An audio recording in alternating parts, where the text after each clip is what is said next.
How do all? How are we all? Welcome, welcome. Golden Triangles, Jimmy Boy, Mini Flames, Polio Legs 44. Fantastic name. Unji, hello.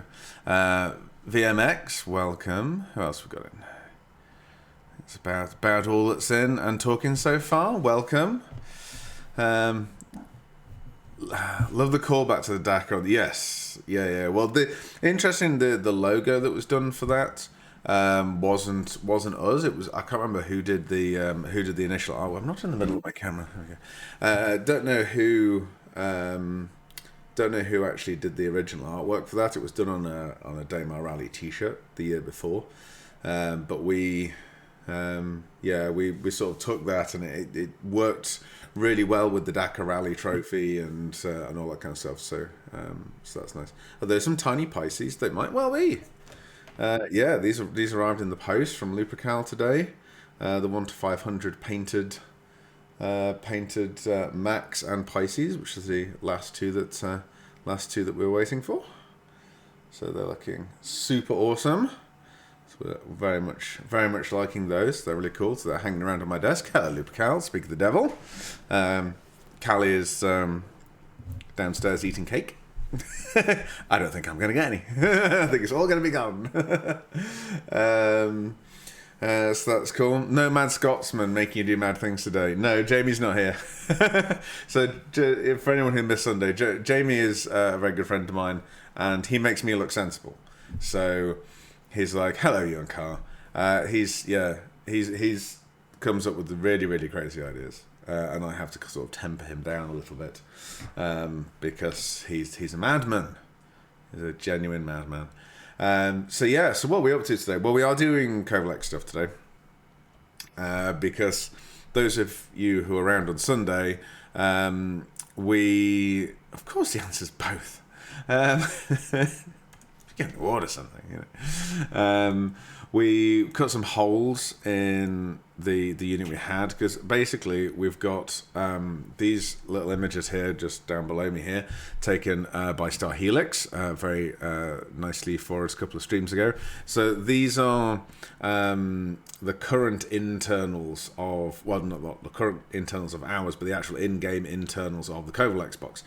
So we never did the proper internals of this as a time-saving method, but we're going to do it now as part of the upgrade. So we want to do those two sort of inward panels on the left and right as you see it, the bottom features, and that backlight.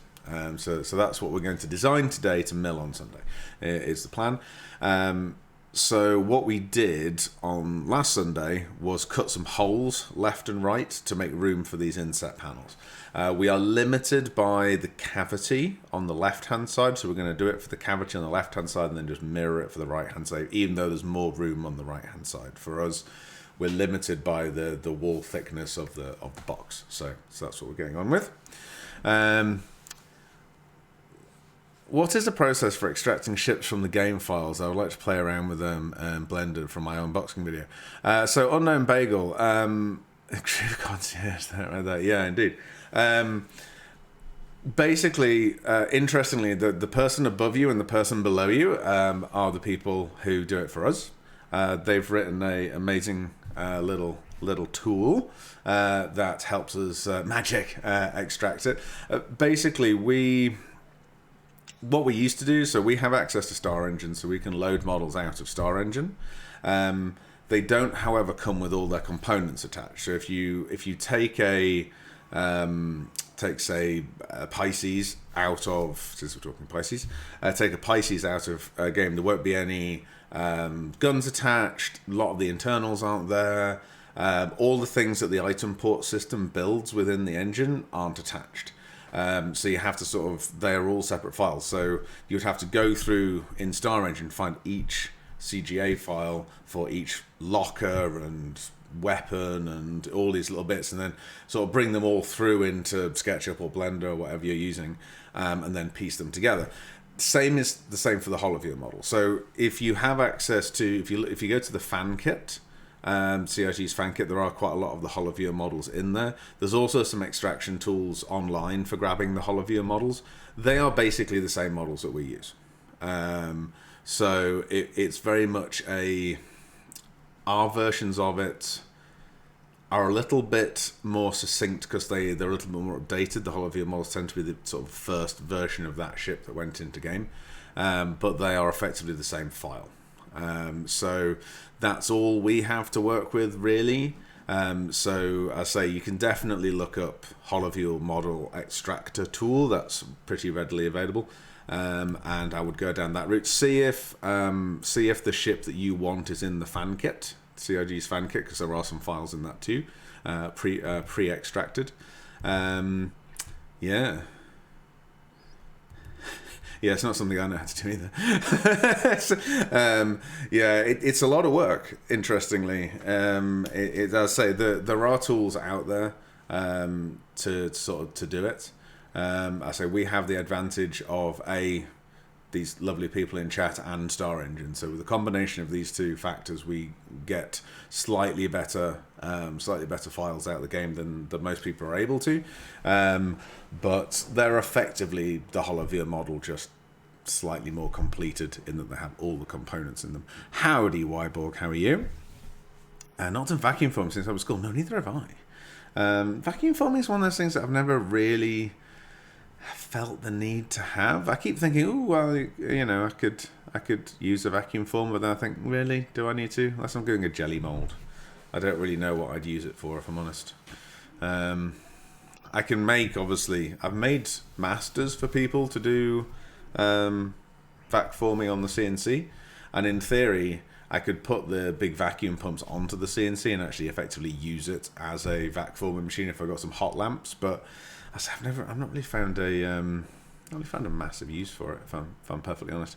So, first thing we need to do is we need to update our model of the Covalex unit with the damage we did to it, basically. So, I went and got a tape measure and measured what we actually did.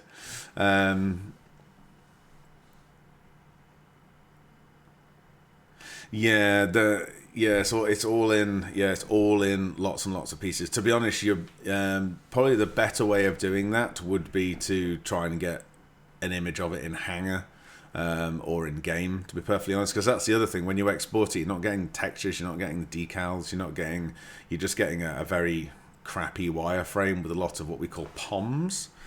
Which is wherever there is like a nut or a bolt, you just get a square, a black square. So they don't look particularly great when you get them out of game. The thing to remember is that CIG have gone to a huge amount of effort to make the GPU do as much work as possible. So there's as little as possible in the actual geometry, and everything else is done by the magic of texture maps and bump maps and so interesting. This is quite a good example. So the things that we're about to create, these things left and right, they're not in geometry. That's actually a bump map. So that is something that feel of it going in at the sides is entirely done in the GPU. That doesn't exist in as polygons.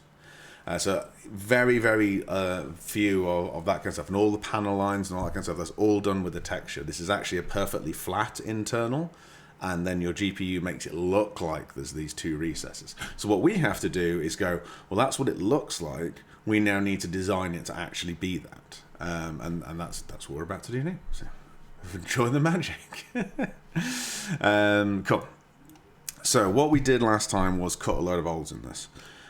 So first thing we need to do is, this is quite interesting. So this is my actual CAD drawing of the unit that is downstairs. So each of these pieces is a separate piece of wood, as we have broken it down to. So this is exactly what is downstairs, to the fraction of a millimeter. This is the unit.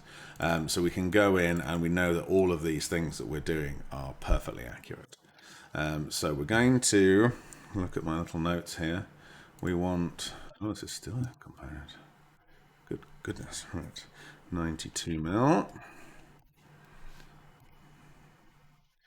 And then down from there, 54 mil. Across.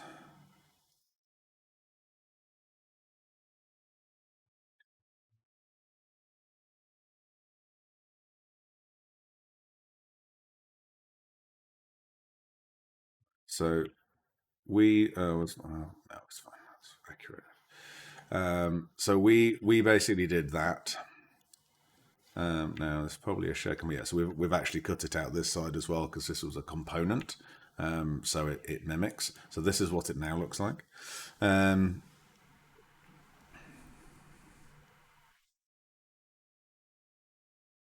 Yeah, I've done it with a split screen as well.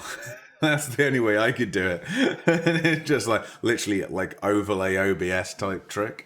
Yeah, done that. It's surprisingly useful though for getting that sort of same perspective. I look forward to seeing it on No Bagel.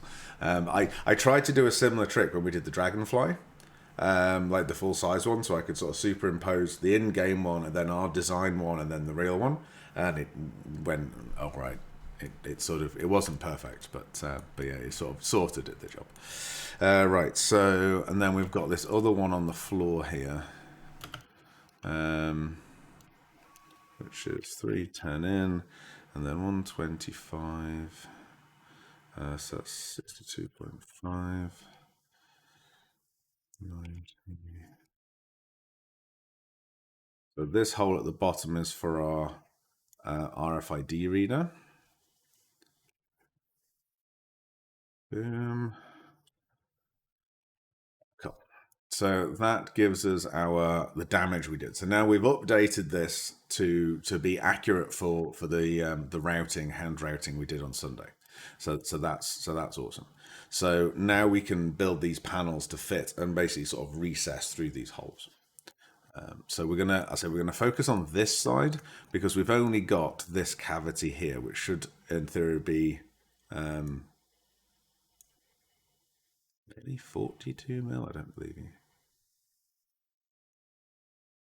Oh wow, that's 42 mil apparently. Why don't I believe that? Paul, 3 keys. Hello, hello. It's interesting. I'm not believing my own models now. um,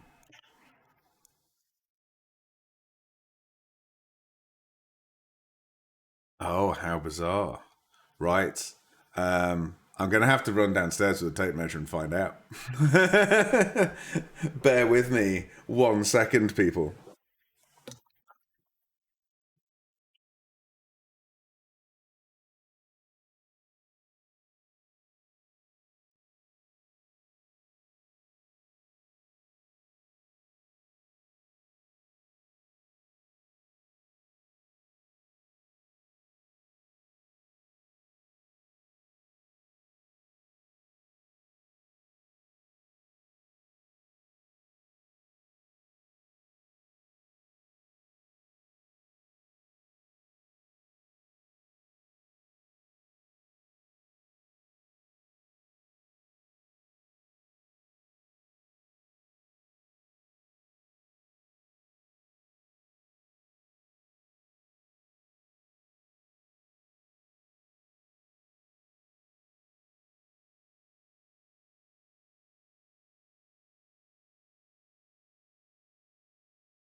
Well, there you go. I should have trusted it.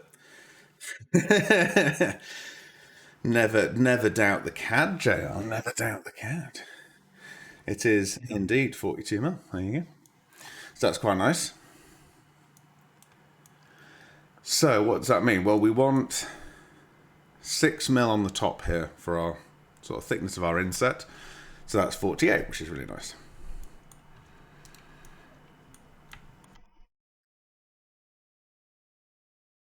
Now, do we want to come all the way to this runner? As far as I know, the door sits all the way into this runner. See what it's going to look like if we go 18. Hello, Drew. How are you? It worked in Kansas and work in real life. Well, this is true. It just seemed not as deep as I. But I think, yeah, there you go. Should trust the cat, shouldn't I? Should trust the cat. Right, so this shape here, we shall round the corners a little bit just for effect, just so it kind of looks a bit neater.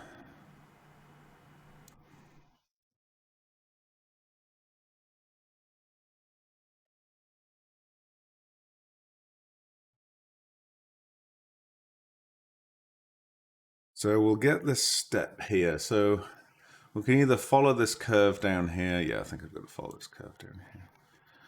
I think I prefer that.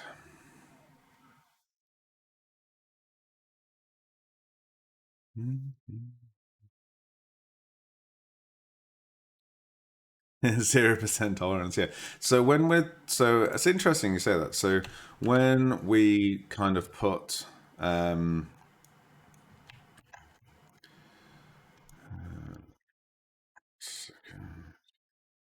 so when we put like a one piece of wood sliding into another, we should tend to give them about quarter to half a mil, depending on what the thickness of the wood is.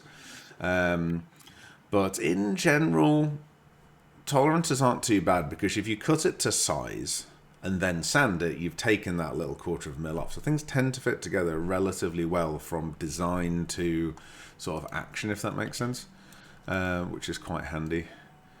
So if we bring that in and come across to here,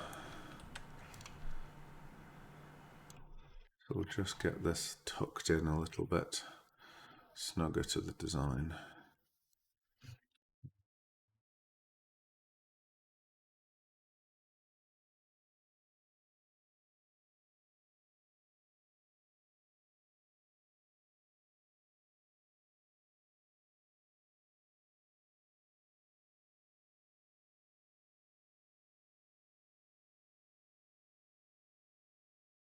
Yeah, I think that'll follow that in quite nice because with the door there, you're sort of looking straight in, so you shouldn't really see that too much. That's good. That's good. We like that.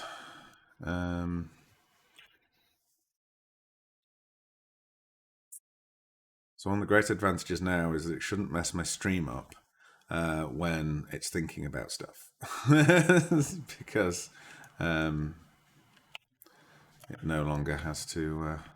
I'm dual PCing this now.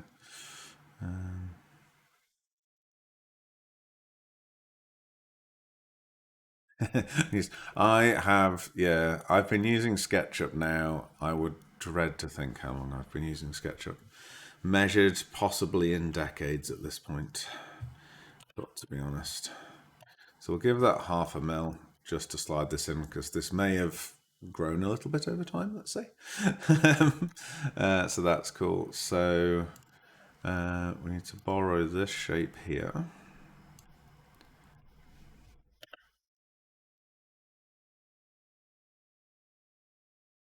That's in the back of here. So right, so that's the hole that we've got. Now we want to be fairly where are we? Not only did we have a cleanup of the shop, we also had a bit of an expansion of the shop. So this is so my desk was down there before. I've now put that desk there, so that was a desk that was by the window. These casting pots, so that's my vacuum pot sunk into the desk and my pressure pot in the desk now. We bought lots of IKEA cubes. It's all the same room, but we've just made it a hell of a lot more efficient. So yeah, I spent a week basically doing this and getting so much stuff up in shelves and boxes and paints and all my resins and things, and there's still more cupboards to get made and stuff. But now I can actually see out my windows because that's, oh yes, and we did shelves for the foam and put the laser in next to my desk and things. So, yeah, no, so it's very much. And other exciting news, after doing all of this, we're just signing a lease on an actual workshop now. So more information to come, and we're going to go and do a walk around and stuff like that because it's big. Certainly bigger than any workshop I've ever been in. It's 3,700 square feet. Woohoo indeed, woohoo indeed. And it's got a really high ceiling in it for doing trade stands and stuff. So yeah, very excited. Very excited. Was round looking at it again today, talking compressors and stuff with the landlord. Because yeah, there is I should have taken a picture of it. There is a compressor in there that's currently running the shop. And it's the biggest compressor I've ever seen. It's old, but the compression block on top of it is like a car engine. It is massive. It's for running. It was actually a truck spray shop, like truck as in lorries rather than pickups. So this was to run like air shop tools for HGV tools. So the airflow on it is ludicrous, which we really actually need, because we tend to use air sanders for doing all the wood. I've got 3 conventional compressors running side by side to produce enough air for one air sander, 21 cubic feet per minute. Air sanders need so much air to actually run. So is there anything too much power? No, it's not necessarily, except if you're using loads of power necessarily. But if I would have won 2 to 3 air sanders, if we're doing a big job and I've got there's me and there's Cal's and Crispy and Misha and someone, we're all trying to use air sanders, you can use 1 at the moment off 3 conventional compressors. And that's with them running constantly. It's fucking ridiculous. So this beast will hopefully do that. So we're keeping that in the shop. Plus another compressor. Plus there's currently a spray booth in there for spray painting minibuses, which is entirely in the wrong place. So we're buying that off the landlord so that we can move it in the building eventually. So to put it in the other corner and redo the sides of it, because it's not really tall enough for what we do. Because some of the walls and things we'll build for trade stands will be 3-4 meters tall, and it's really nice to paint them the right way up, preferably.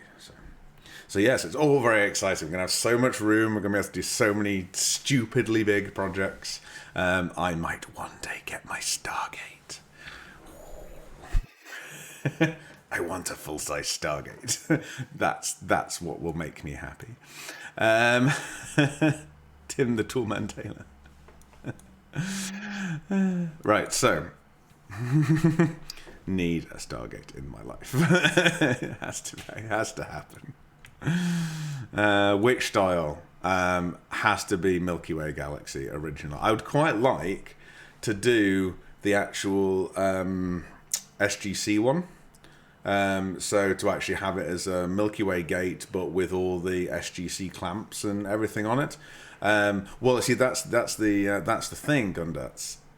I would have it as an SGC one pre SG1s or pre the film, right? So it hasn't been calibrated, so it spins, but it can't dial. Does that make sense? So it would be really cool. But what I'd love to do is have it so that if you fax the workshop, it'll spin the wheel. It'll actually spin up the Stargate. So people can just fax us and it'll do that and then not do anything. Because who the fuck needs faxing? But yeah, so I have loads of plans for this goddamn thing. But yeah, I know, right? So that's what happens if you fax JRDF. He just spins the Stargate and that's it. I have no fax machine. But yeah, so that's my plan with it. That is an eventual project. I do have some other crazy ass projects I do want to do. I want to build a Dalek. But as a workshop vacuum Roomba. So it's basically like a shop dust bag vacuum to hoover the floor, but in a Dalek that drives itself around and hoovers the workshop. So that's going to be an amazing project. So there's obviously none of these are paying projects. So they get very, very much down the list when we have spare time and sort of thing. But they are the sort of projects that we will be able to do on the stream, because hopefully CIG and the rest of the world get back to doing events. On that note, EGX announced today that EGX is happening this year in London. We are going to be going down. I cannot wait to get back to live events. We're not actually doing anything at it, obviously, because to be honest, I'm not even sure anyone else is going to be doing anything. I assume even people like Blizzard are going to be turning up with, like a painting table and a blanket and going, "Oh, we're Blizzard," because there's like 6 weeks from the announcement, and hasn't been registration or anything yet. Hoover Womble Swinger Goodbye. Yes, Hoover is a vacuum cleaner. Um, Sorry, we're making a list of James of English words that he hasn't heard. Exactly. Bonnet, that's the front of a car. Boot, back of the car. Yeah? Excellent. Um, you're learning. So this marks the cutout we did. We obviously want this bit that we're doing to go in well within that, so that's fine. So that's cool. So we shall make ourselves a minimum of 5 mils, and we've got a bit of clearance. Now, by the looks of this, it's pretty equidistant all the way around. So this is our biggest distance here. So that's 97. So this is going to need to be 97 down for it to be equidistant.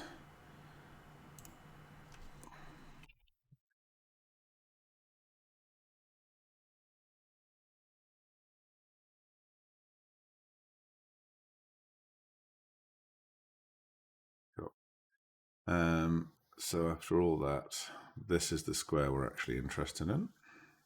Get rid of all of that. So this is going to be our Hoover. Yes, like a vacuum cleaner. Oh, and lorry. That's true. Lorry.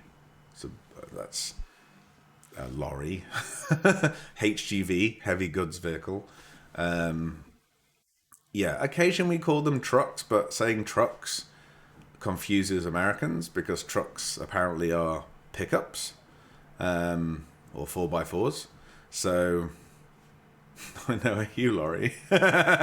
He is very British as well, so he'll tell you all about lorries. Yes, yes, Hoover is indeed also a. It's a bit like JCB. Like that's the other thing. So we call a JCB.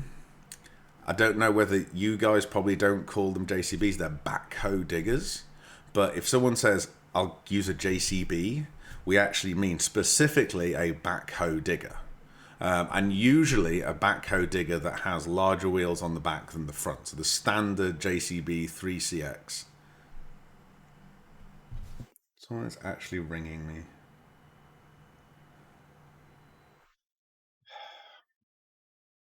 Excuse me. Don't think it'll be important. Um, uh, so yeah, so these are all things that you are now learning. If you've not come across all these phrases before. So there's a little bit of a. There is a little bit of a curve on this. We want to sort of preserve the curve onto the inside. So we'll make the curve a little bit bigger at this end than we perhaps normally would.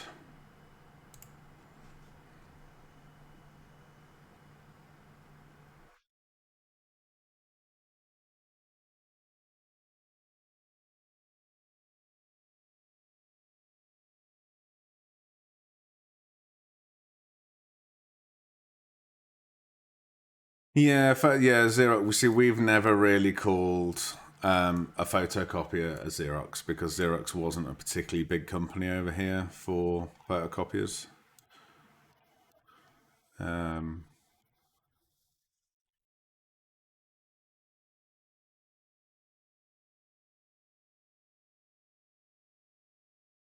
so yeah, we never really got that.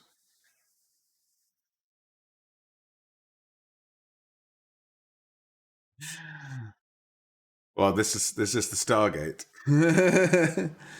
That would be quite interesting, I guess. Like, I don't know. I've no idea what we're going to be doing with regards to streaming from this new place yet. There's plenty of 4G. See, that's not going to be enough because we're not actually going to get the.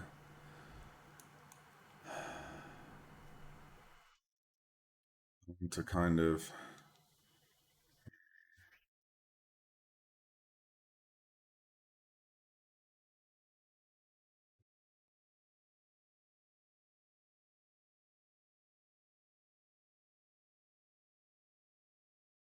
um, okay, so we'll have to make this bigger. Gonna have to make these, we'll double them.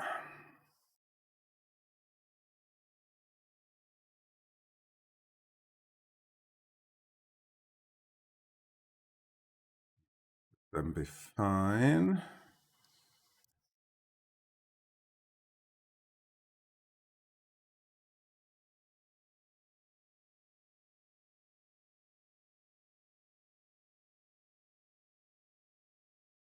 Need these headphones. They're not actually telling me anything. Um, can you can you sign up for Starlink yet? What's Starlink?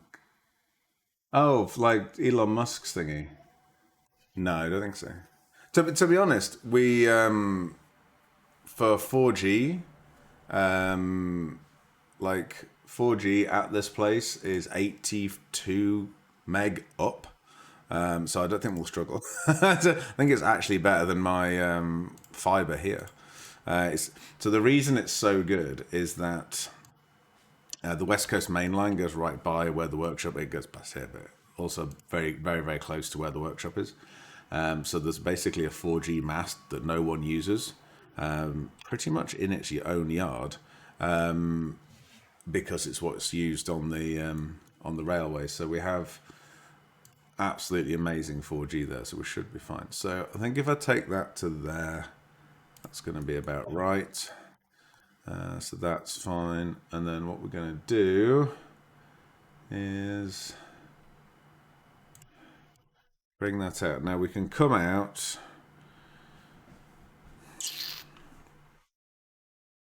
30, what we're coming out? 36.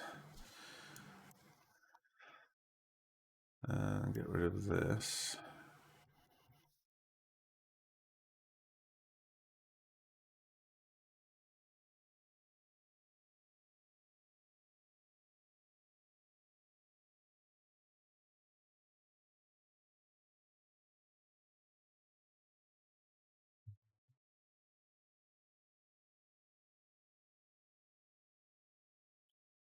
In for a second and just take it through.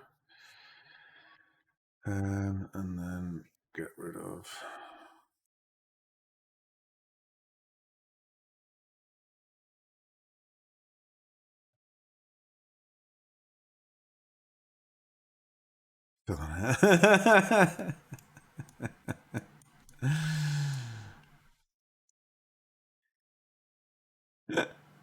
There is definitely nothing wrong with Yorkshire. You're not gonna win that argument here. There is definitely nothing wrong with Yorkshire. Right, so if we just go straight on this, it's not going to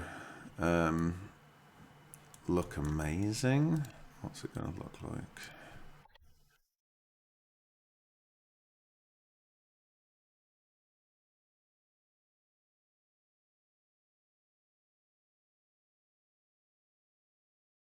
It'd be nice to have a kind of little round off at the top and bottom, really.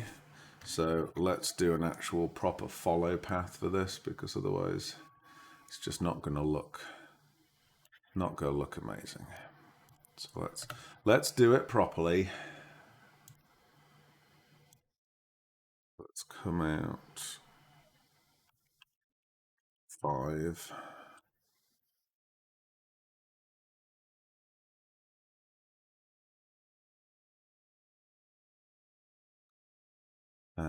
And go in 5.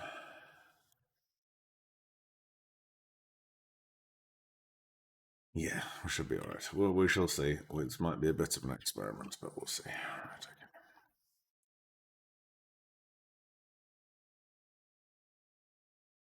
So what I want to produce here is a quite sort of attractive profile. Um, It sort of looks like this, but kind of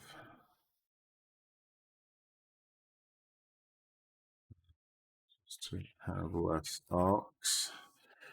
Fine, we'll have less arcs.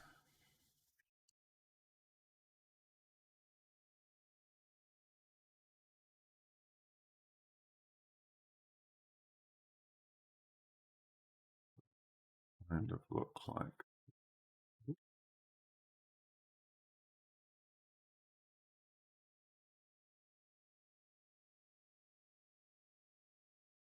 Like that.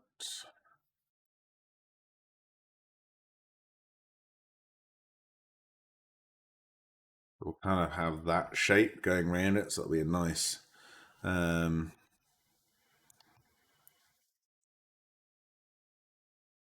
yeah, be a nice enough shape. So what we'll do is we'll get rid of that. Oop.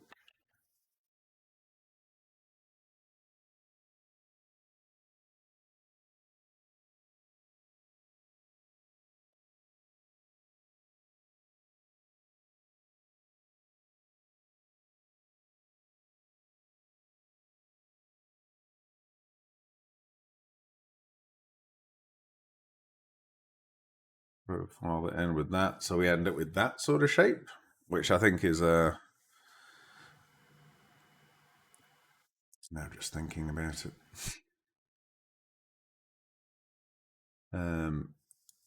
Yeah, so we'll have a little bit of tidying up to do. Uh,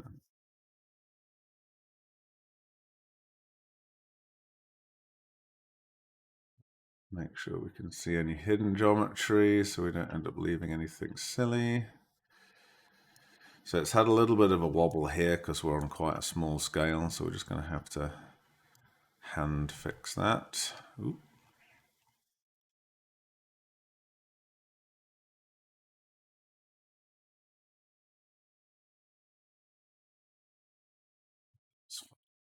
Just sort of make this curve work.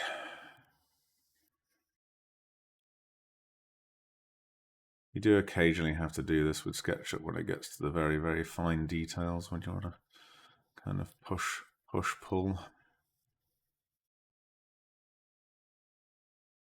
We could make the whole thing vastly bigger, but let's not.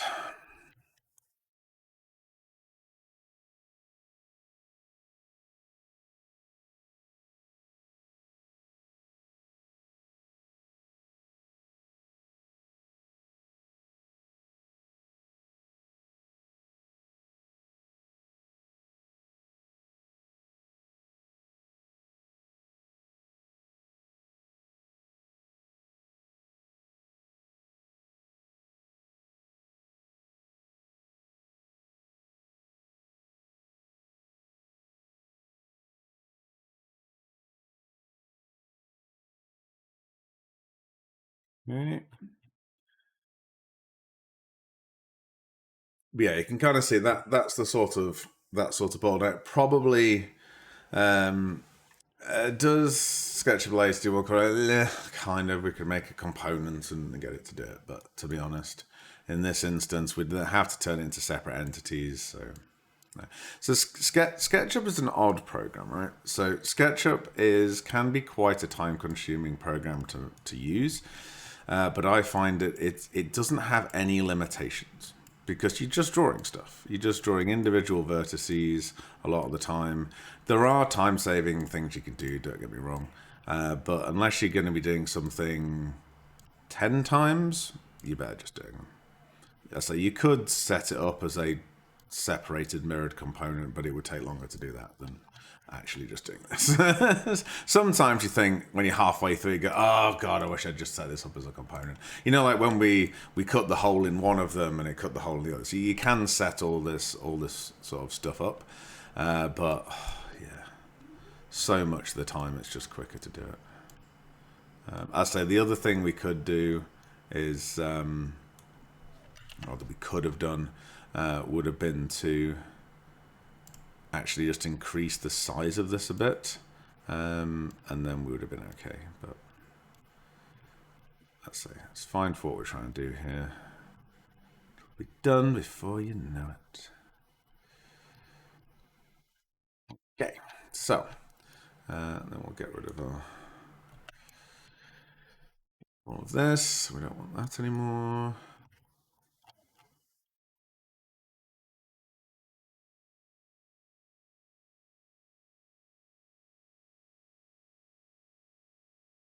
Cool. So that's, I'd say, probably in this. It should be a bit deep in this, although actually looking at it, I don't think it's too bad. When you look at that on the side, I think that looks pretty deep actually. So we've now got to check that it is actually going to be as deep as we think it is.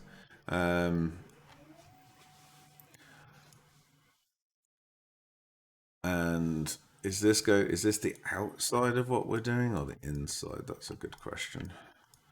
Let's take that piece and that piece. Just look at those separately. So yeah, you can sort of see we've got plenty of room around all this, but actually this side is pretty close. So what we might do is just bring that in by 12. We won't notice because of the optical illusion of looking into it. So that'll be fine, but it'll just give us a little bit of more room to play with here. For actually building this. So that's cool. Right. Okay. So if we take, let's let it have a quick save. Nothing's quick in SketchUp. Any die. This is the thing. This would completely freeze the stream because it's.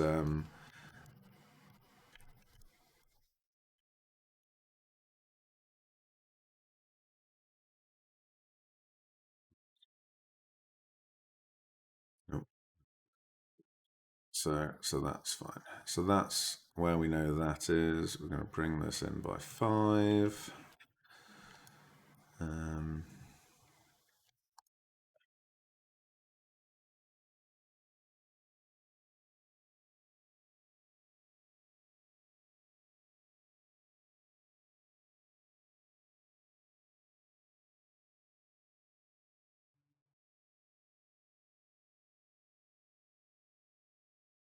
What is this out actually? 7.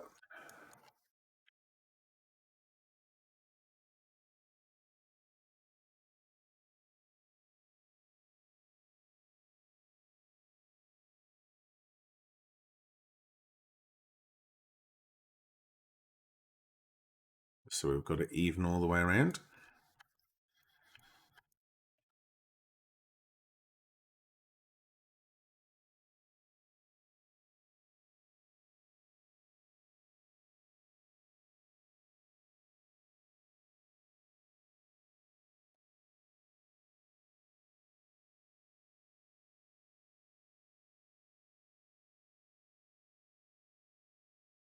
Ah, so that should be still well within that. So that's fine. Should now be able to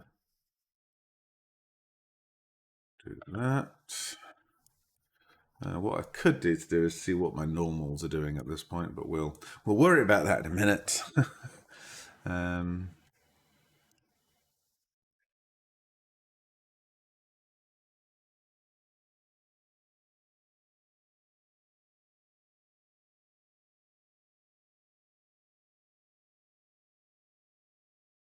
So we're sort of the idea is we'd be sort of producing this shape.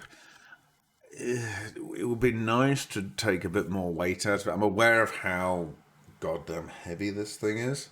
So it'd be nice to kind of mill both sides of this and just produce a better shape here. So we went in by 36. We'll still end up with more than enough thickness in the walls. So it'll just mean that we've got a more conducive shape. Yeah, a bit less wood in there. It won't save materials because we'll end up milling this away, but it will save weight. So there we go. So that sits in there like that. And then we just need to, so this is what I was saying before. Oh, wait a minute. We want to exploit that. So this is what I was saying before about we can mirror stuff. And so we're not having to constantly double up on everything. So if we change anything to that side, it will change that side. So, you know, we do have that. We do have that. Adds lightness. I mean, it's less simple from a point of view if we have to mill that shape. So it will take longer to take that weight off it. But I think realistically, long term, we're better off to take as much weight out of this because this thing is already ungodly heavy. If I was building this again, I would probably spend more time milling pockets out of the back of thicker pieces of wood to still keep its strength, but just try and get rid of a bit of wood out of it because it is really heavy. So right, so that's fine. So that's got our two side panels. So that's step one. Now this bottom bit is a little bit more complicated. So it's got this sort of like trapdoor in the bottom, and it's also got a couple of these hinges. So these are on each side. So those we're going to 3D print. It is thick as hell wood. Oh yeah, Drew might have tried to pick this up at some point, or when I say tried to pick it up, been forced to pick it up by me. We're just going to carry this over here now. This thing weighs something terrible. If I'd had to guess, I'd say the whole cabinet weighs about 120 kilos. It's big. I don't know. It's a big cabinet, but it's heavy. It's heavy. Furniture is supposed to be heavy. It's only this modern flat pack IKEA-ness that isn't heavy. Furniture's supposed to be really heavy, in my opinion, my humble opinion. So we will 3D print these little clasps, but they just sit on top, so we don't need to worry about them at the moment. So what we do need to worry about is, I say, just the basic trapdoors. This hole we cut in the bottom has the RFID sitting inside it, so that's fine. So we need to kind of look at. I'm going to need to bring up the picture a little bit larger so we can peruse it a moment. So you can sort of see there's the doors are actually square. They are actually just a simple rectangle. It's the hinge that makes it look otherwise. If that makes sense. So we're not going to pocket for these hinges, I don't think. I think we'll just sit them on top. I think that'll be fine. So we just need to cut a little rectangle in for side. It looks like there's a bigger gap at the back than there is at the sides. What about the front? So the front's fairly narrow, so just slightly wider at the back than the front. Than all around. If I had to guess, I'd say that was about an inch, about 25 mil, 30 mil. So let's go with that. I'll stick that up there so I know what I'm doing. So again, we're going to have a piece of timber that sits on the top of this. We'll just do this in 6 mil, just like a piece of 6 mil with this carved in it. The reason that we've carved this hole in the bottom is so that we can get this RFID reader as close as we can to the surface. So what we'll do is mill a pocket in the back of even the 6 mil, take 3 mil out of it, so we can get this RFID reader 3 mil from the surface, which will just give us a lot of help. So let's get ourselves a bit of wood on the inside. So we'll take this all the way to the front. Oh, no, we won't actually. We'll take it to the front of this because then the door can sit in this and that will just give us a little bit room for foam. Oh, that would be lovely. We did, interestingly, put foam on the front of it and it just bounced like hell, but we can still put a little bit in. So we're going to raise this up by 6 mil. And then we're going to 30, I think. So interesting, would a box still fit through this? Yes, easily.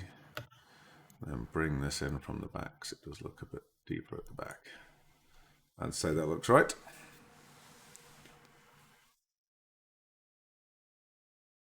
Oh, excellent. So Westbrook Drew is doing a little bit of cutlass printing for me. So the 1 to 500 cutlass black, I think it's in the black.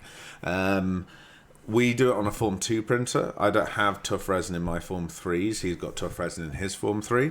So he's done one at 50 micron and he's now doing one at 100 micron to see if we can see the difference. Because you definitely see it if you did a 100 micron print on a Form 2, but I think it'd be interesting to see to compare a 50 micron print on a Form 2 with a 100 micron print on a Form 3, because I think they're going to be nearly the same. So we're always trying to find out these things. So that's cool. Now, do we want to do these as separate bits of wood? We might do, actually, just because it will mean we'll use a lot of timber to do this, though, to be fair. No, let's do it out of one piece of wood. I'm just going to bring the sides in by 0.3, just to make sure it's not too horrendous to put in.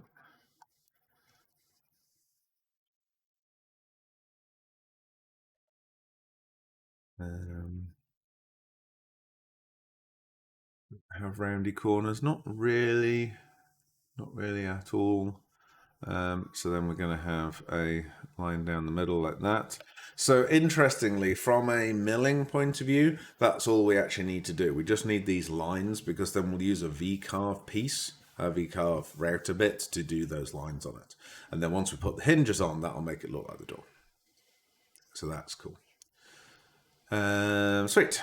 So that'll we don't need to model that V line in it at this point, because we know we're just going to carve it in. So that's cool. So that'll make our drop door. What we will have to do is mimic our hole, though.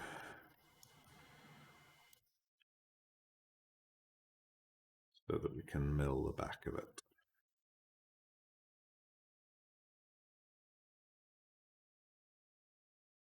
So, yeah, so that's fine. So, ooh.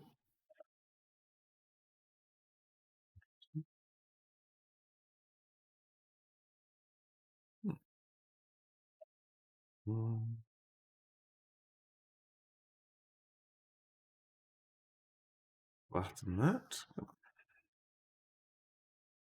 So just going to take 3 off that. It's only a tiny little pocket in the back of it, but that's fine. And there we go. So that's those 2 things. And then the last thing we've got left is the light. So there's a light in the back of this. Well, actually, there's 2 things, interestingly, that I've discovered. So there's this light, and this light sits on a bracket that I've never really noticed before. So there's actually a bracket inside this that looks like, so this bracket here, that this light is sort of attached to and sort of not. I think this is supposed to be kind of like the track for the door. I'm not going to bother with it. I don't understand what it's there for. I've never even noticed this, and I've used a Covalex unit a few times, so I think I'm going to ignore it. It doesn't seem to really be attached to this light bar at the back, so I think we'll just do this light bar as a separate light bar. It is interesting when you look up close, it's got this sort of weird lensing on it. Now, I'd like to try and mimic that lensing. There's several ways we can do it. I suspect the way that we're going to do it is effectively have that pattern, find a similar pattern, or actually find that texture. I'm sure that someone in here, probably 2 or 3 of people in here, could probably find me that texture. And then what we'll do is we'll print that texture out on a piece of acetate, put that on the back of clear acrylic and light behind, and then put a frosted acrylic behind that, and then lights behind that. And that will get us the proper lens effect to make it look like that lens, but then you'll get the second bit of opal acrylic, that's as a diffuser, so it will actually look like a proper light, so you won't see the LEDs behind it, and then you've got the LEDs behind it. So it'll be a sandwich basically of clear, acetate, opal, and then the lights behind it. So that's the way to make an sort of an LED light look the way you want it to look. So that's what we'll do there. I'm going to throw that on the other screen so I can see it as we're drawing it. So it's going to sit at the back here. Now, we've got to be slightly careful here, right? Because we're trying to do tricks with this cabinet that it doesn't do in game, i.e. the back of this cabinet opens so that a person can put a box into it. So that we can have this at an event, and you can have 10 people in a line put a box in this unit, and when the door closes and the door opens again, oh, it's gone, magic! Whereas actually someone's just taking it out the back, or they can put them in, so like 10 people in and can collect them. It's like every time it opens, there's another fucking box in there. It's like, oh, magic. So that's just done by there being a door on the back. So by the looks of it, this light might actually come down too low for us to be left with 500 mil at the back. So we'll just have a look at that, because it doesn't want to be just 500 mil. See, so 500 mil, let's just put a bar across at 500, would come to there. So you think, well, if that light came down to that, that's that box just squeezing out, which isn't ideal. So we've got two options. One, we can take that up a notch, to give a bigger gap, but still, it's still going to be quite a tight fix. Having a look again at this picture, there's quite a big gap between this and the top, and there's also a gap between the edge of it and the wall. So what I am proposing we actually do is build it into the door at the back. So when you open the door, the light comes with it. Yeah, exactly, Yunka. I think because it doesn't go all the way side to side and all the way up to the top, we can have it on the door without it catching as door opens. Because if you have something that fits perfectly, you can't open it at the door because it'll jam the door. So yes, so exactly what I'm thinking. So I think we inset this in a good 50 mil, so that the swing of the door, it's quite a wide door, so its swing radius is fairly large too, but we are definitely going to need plenty of swing on it, and then we can have the light the right sort of height, which would be really good. And I also think if it's right up the top, you won't really see the joy of the light. The light's not going to be very bright, because we want to kind of see this sort of acetate fix in it and all this sort of stuff. So it's not really there illuminating much, really. It's more of an effect, so we definitely want to appreciate it. So yes, I think attaching it to the back door is the best plan here. That does mean there'll be a bit of wiring coming out the back of this, which isn't ideal. But we're just going to have to tidy it up on the back. So we need to adjust this back panel anyway, / remake the back panel, so that we've got this door in it. And we also need to work out an interlock for this door, because there needs to be a way that the Pi knows if this back door is open or not. Because if the back door's open, it must block the person from being able to, from the door opening at the front. So it's going to make more clunky clanky noises as if it's loading a crate in, and it'll wait until the operator has shut that door, wait 2 seconds, and then it'll allow the door to open. So you're not going to accidentally break the magic by the person in the back not being quick enough. And I think that's always really important. It's got to look smooth. You don't want to be rushing at the back. You just want to be taking your time, because rushing will mean you make noises. I say we're going to try and put all these sort of like clanky clunky noises, so it sounds like it's loading the boxes in, and that will kind of cover up the door opening. And either micro switches, magnetic switch. I think a micro switch works quite nicely. There is another option of having a door closing and then you actually turn a mechanism to lock the door, and that door locking mechanism is the signal, because that means that the person is consciously doing it. So just in case, because the other issue is what happens if you open the door, you go and get the box. You then go. So the issue with the key switch is I suppose it could be on the door and then you click it, but then what's stopping you turning the key on the door, without it? So I think this is a minor problem, really. It needs to be something relatively foolproof. It needs to be a case of if someone opens the back, takes a box out and closes the door to put it down, but has to actually go and get another one. It's we need to sort of just have a thing. I think a micro switch and a locking mechanism. I'm going to say not a key switch, in that keys can be lost and always are at events. The magnet. Yes. Well, exactly. So, but as long as James, so my sort of worry with it is that there has to be some sort of physical thing that holds the door shut. If it's just on a piano hinge, the door could close and it could swing open again. But when it closed, it triggered the magnet and therefore says it's there. So I think it might be nice to have, and when you're doing a venture, we're trying to think of the simplest solution possible. So in my head, the simplest solution is you have a door that goes to the back, and then you have basically a turn bar that closes the door. The magnet is on the turn bar, not on the door. So so you have to close the door and turn the bar to lock the door. Just a wooden turn bar catch, and that magnet is on the turn bar. So that way, it's a two-step process. You close the door and turn the thing, and it's the turning of the thing, not the physical door closing, that connects the micro switch. So you've kind of got a twofold thing. And then as soon as you unlock that door, it's not the opening of the door, it's the unlocking of the door that's disconnecting the micro switch. So it's very, very simple, very, very foolproof. It doesn't require anything you can lose. We lost the keys. To the podium, or CIG lost. Someone lost the keys. We didn't find them again. But to the podium at the front of Gamescom, they needed it lockable because there was documentation in it. And we had a key and they had a key, and both went missing. So it turned out one was taped inside it. That was mine. So that was my fault. So they locked it. I'd forgotten to take my key out of it. They misplaced their key. So it's like, crap. So thankfully keys turned up, so it was all good. So yeah, so we don't want it to be too complex from a wiring point of view. So yeah, I like the magnetic switches. I say we'll just come up with some sort of simple drop bar. I want this all to be quite neat on the back. Not that anyone's going to ever see this from the back, but when we do a false wall, that's the other cool thing. When we're at the shop, when we're in the workshop, we'll build a quick false wall to show this theory off. Because we want to try and get this all down, and programming how this is going to work and how James is going to program all this to go together. It's going to be nice to be able to sort of practice, play around with it. That would be really, really cool.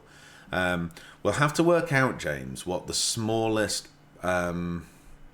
flash disk image we can do for this, because it would be absolutely amazing if we were able to do updates during the stream as we sort of iterate on this, have you live coding some of this stuff and us kind of getting the patch and doing it. And it might be a long ass stream. Excellent. Even better.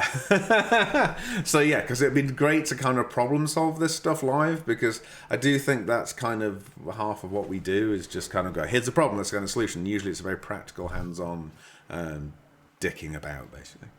Right, so let's do this light. So I do think we want it, so looking at it in the picture, the top of it's about level just under the top of this. So that makes sense for it to be underneath that 500 bar. And if we look at the other... No, that was the wrong button, John. If we look at this image... Oh, it's difficult to tell, isn't it? Because we're kind of looking down on the box. But so that box, I don't think is a 500mm box. I think that's a smaller box. That might be a 425, because there's all sorts of sizes of boxes. Anyway, we won't worry about that. We're going to put it where we want to put it. So let's go and put it about at this 500 mark, and we'll see what it's like, and then we'll move it from there. So if we bring it in 50mm, that looks nice for the swing. Probably looks a little bit far in for the picture. So let's try 40. It's still going to have the swing. Height-wise. So height-wise, we're sort of half looking at the picture, half thinking how much room do we actually need to make it work. So let's go 60 is about... No, we can go a bit bigger than that. Let's go about 70. We're always trying to do both at once in this situation, because it's like, well, we need it to look right, but we need it to actually be physically possible to build, and that's always the game you play. So this is going to be the back of our light. Now it's angled forward, so we want it to stick out the bottom a bit, because again we need some depth here. So let's make it 25 at the bottom. and let's make it 40 at the top, and that should give us our angle, maybe a bit more. Let's do it 50. Yeah, I like that. So that's sort of our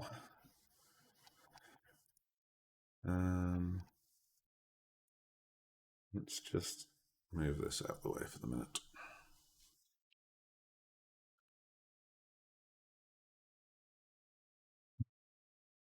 So that's a separate piece.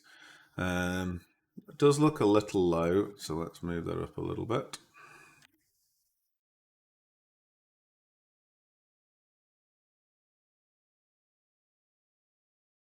Yeah, it looks pretty good. It wants to be rounded. Wants to be rounded in shape.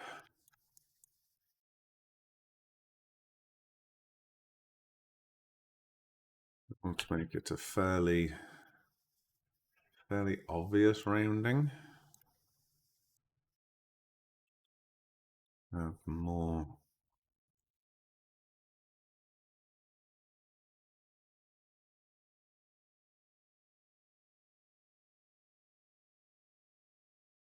Oh, private, indeed. Oh, shall we do some JREX? People spent JREX today. It's very exciting. Yes, indeed. Let's give some JREX away. I've got a button here that does JREX.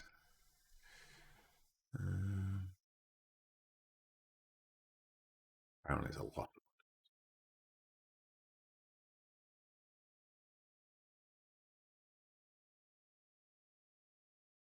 Giveaways. Custom. Let's do it.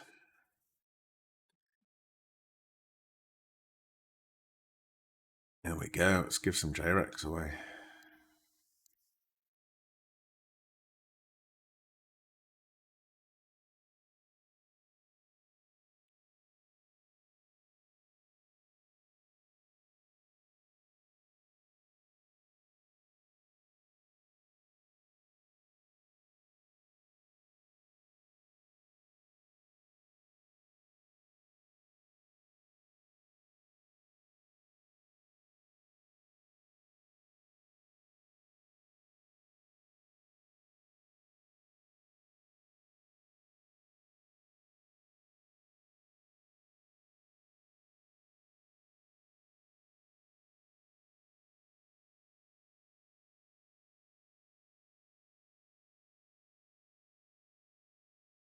But yeah, the new artwork is progressing quite nicely through the system.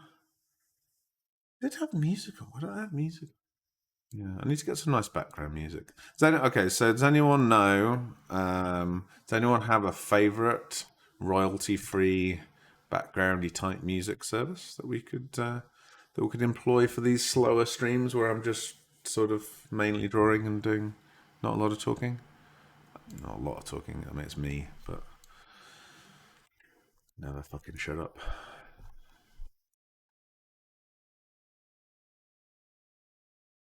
On the occasion, I'm concentrating.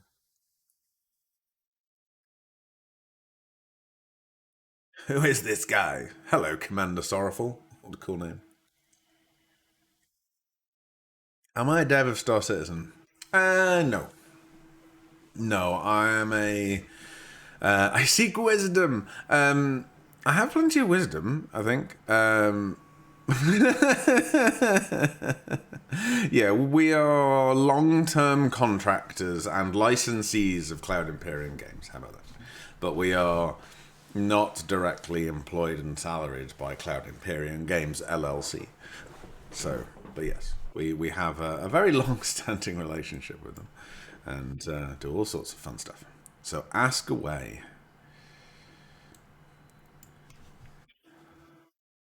There are some things I can tell you, and some things I obviously can't. By the way, I will preference that to.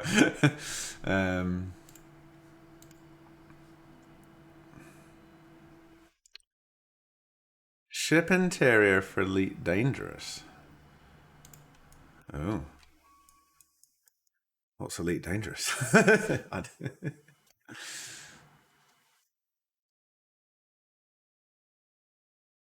I don't. Do they not have interiors?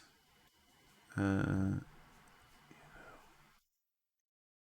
oh, for do what? For doing elite dangerous ships.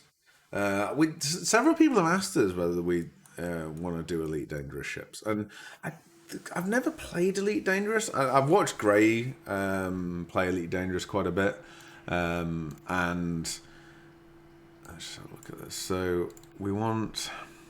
This is a very, very low sort of poly asset, by the way, as you can see by the horrendous polys we're looking at here. So this is one of these things that this is obviously not a hero prop. I mean, the whole thing is a hero prop, but these tiny bits inside the hero prop are not hero proppy, so they don't have LODs like ships do. So it's as good as you're going to get. But because you're never really looking at it, you're glancing past it, you can obviously get away with this. However, when we're making it, we kind of want to make it a bit better than it is in game, just because we're doing it at full scale, and when you're standing in front of it, you are going to notice if it's really janky. So we will make it slightly better than it is in game. Not because it's bad in game, just because it would be expensive GPU wise to do it as good as we could do it in game. If that sort of makes sense. So yeah, so it's Commander Sorrowful. You want to in what way to make elite dangerous ships with interiors, to make a full size elite dangerous ship interior. I've never seen an elite dangerous ship interior.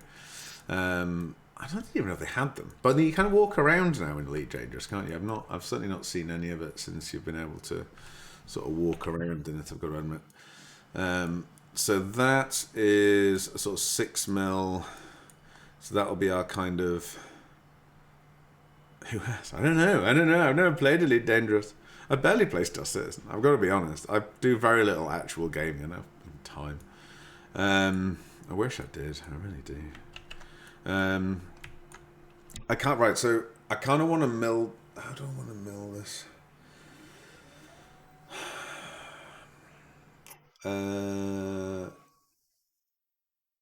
All right.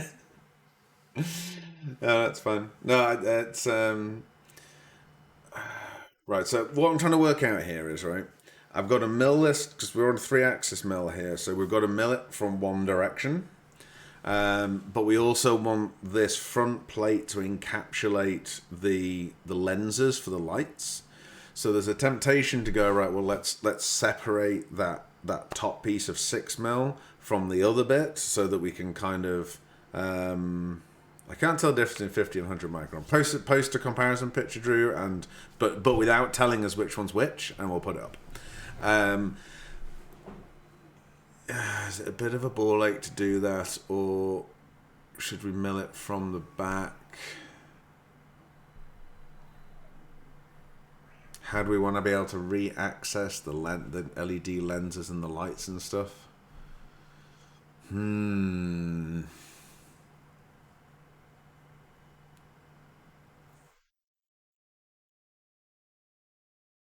Let's separate the plate. Let's separate the plate. Yeah. Yes, that's what we're going to do. So I'm going to take this to the back here. I'm going to do that.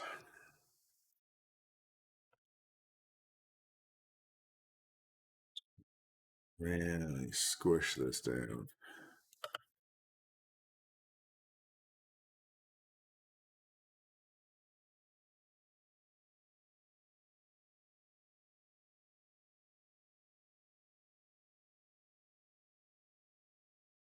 This should get us a full cut through.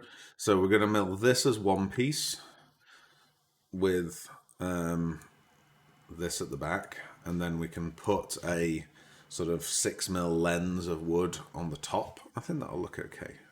I'll find out.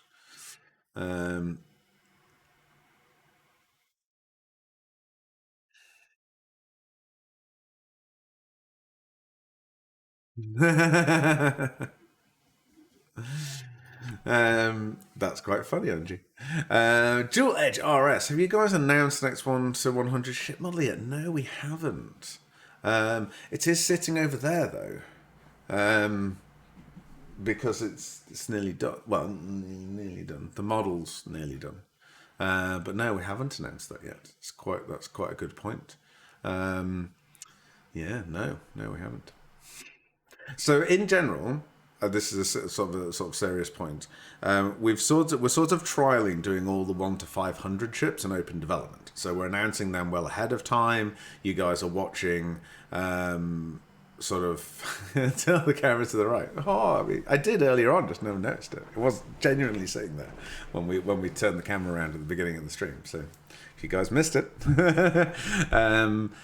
we're doing all the 500s in open development. So we've already announced the fact that we're doing the Hercules, the MSR, Saber, Buccaneer, Gladius, Mantis, Freelancer Miz, Cutlass Blue.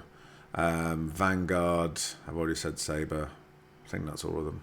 But yeah, MSR, C2A2 or C2M2, I can't remember. Whichever one, the other two that are out. Basically all of those are going in the 1 to 500 range, hopefully by the end of the year. This workshop may slow the kit models down a bit because I've got a hell of a lot to do in this workshop to get it up and running. So that might knock a few off that we wanted to do in Q4. We'll have to see. But yes, we are also doing 2 1 to 100 ships this year, maybe 4. So we already actually have one that's fully done, fully ready. We actually finished it end of last year. But we had one small issue, which was we couldn't get the canopy to print on it. So we're still having all this issue with the canopies. We've now fixed that issue with the canopy. So that was the only thing that was holding that model back. So at the moment, I'm planning to launch them all together. So it might be a four drop. Now, Westbrook Drew is doing one. I'm doing another, and one's already done. So 2's already done. It's sort of a pair. It's the same ship, but there's 2 variants. So we've kind of got 4 1 to 100 kits that should drop by Christmas. Which will be really exciting because, to be honest, we're going to run out of arrows by Christmas.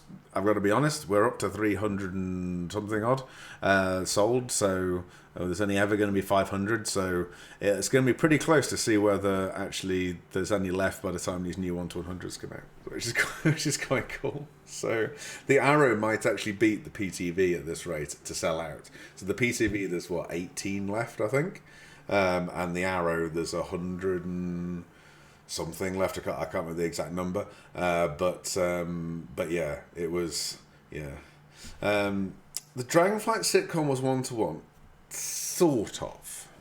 So that's another. I need to draw and talk. Yeah, it was sort of 3/4 scale. Now, what we like to call that, and I'll explain why this isn't a real get out, is real world scale. So the metrics in Star Citizen, like a lot of games. If we'd have done that 1 to 1 scale, you wouldn't have been able to get on it. Because the character in Star Citizen is like 6'3", and it's just like everything's big. So like when we did the desks, like the Gamescom desks, they're 3/4 scale as well. So they're the size of a normal human desk that you buy from a normal human shop. Whereas in game, they're over 1 meter tall. So it's like everything, like doorways are 4 meters high. It's like, and I think it's got a lot to do with like when you sort of, normal human. It's that whole thing of having, basically. Thank you, Drew. Yes, it's kind of having an idea of. A developer did explain this to me. It's like if you do everything real world scale, when you see it in game, it looks wrong. And I don't know why. I don't know why that is. Just how game metrics work.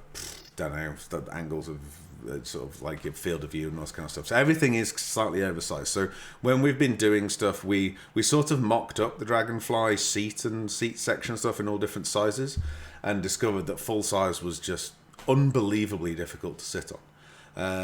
Trizkar, hello. Just unbelievably high, difficult, and it made it another 2 meters long.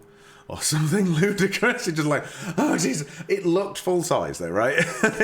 So we do think it was like actual scale to us human beings, because we ain't all 3/6.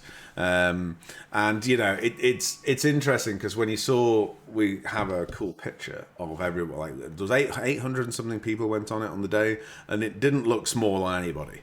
There was a few people who were sort of like over 6'3", and yeah, you could see how you're. But then if you saw them get on a motorbike or something like that, they'd look big on a motorbike. So I think we got it just about right, if I'm honest.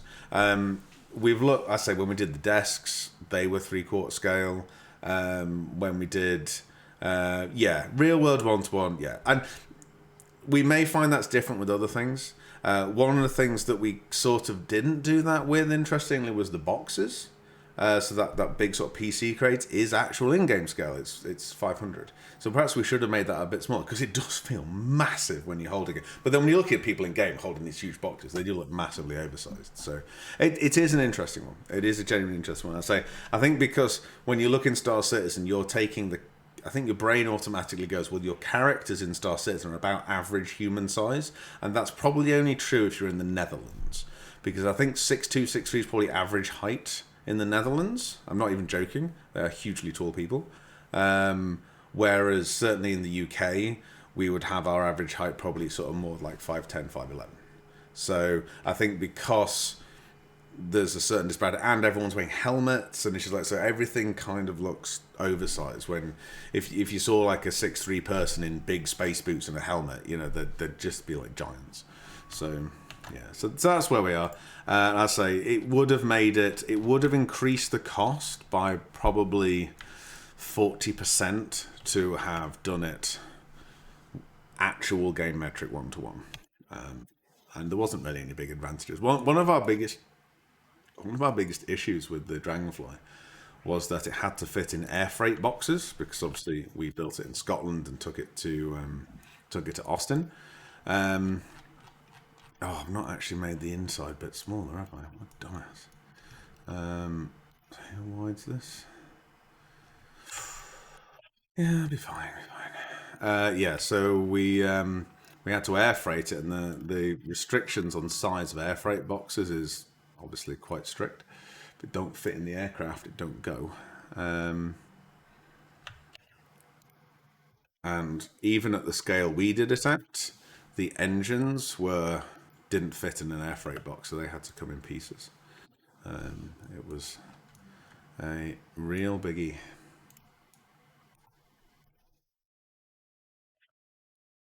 Try this again.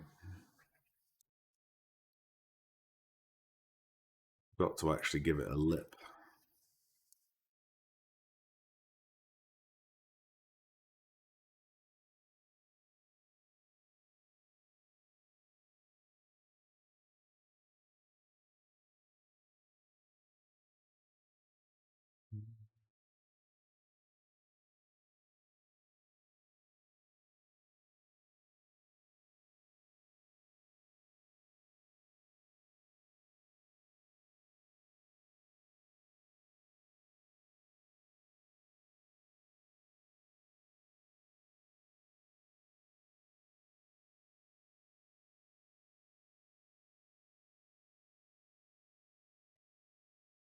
Okay.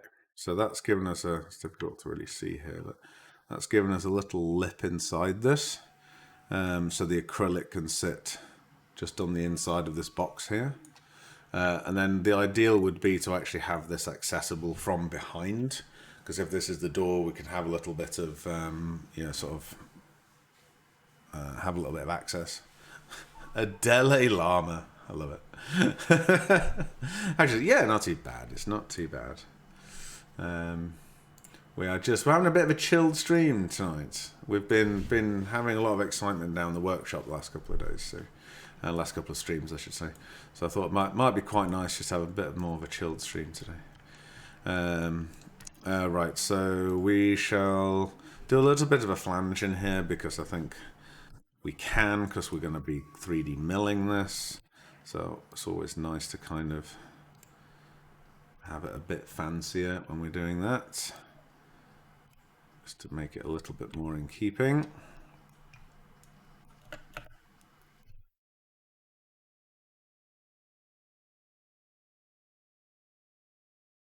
it does look like it's kind of molded into the back of this, so we've got a trick to be able to do that now.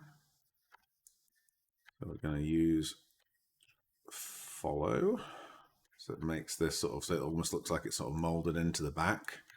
And then we'll get rid of this line. And then what I want to do, the back of the cabinet is 12 mil thick, so we want to kind of recess it into the back of the actual unit, so say it'll come all the way out the back of it. So you can see now it is the back. So this door that we're going to have at the back will have a cutout, so we can pop it in, and then we can get access to the LEDs in the back, and then we'll have a little panel that goes over the top. We could try and do a double lip, but that'll just be quite a bit of work, unnecessarily, I feel, for this. Because we're not too worried about what the back looks like. So it's either going to be against a wall or it's going to be against a false wall with people operating. So you're not really going to see the back. There's actually detail on the back that I haven't put on the actual cabinet for that reason. So let's just put that in here just so we've got it. So when we're talking about tolerances before, we do want to give this hole a little bit of a greater tolerance. So we're going to put 1/4 of a mil surround on that just to give it a little bit of wiggle room. So that's fine. So we may end up recutting this back panel, so I'm just going to update that and put that in. So that will fit snugly and glue nicely into this. It's almost like a spy hole. Auto-saving now. No fun. It's no fun. This is why I couldn't do CAD before. It was like on stream. There we go. Oh dear, SketchUp's such a monster. Yes, it's like a little bit of a spy hole. Yeah.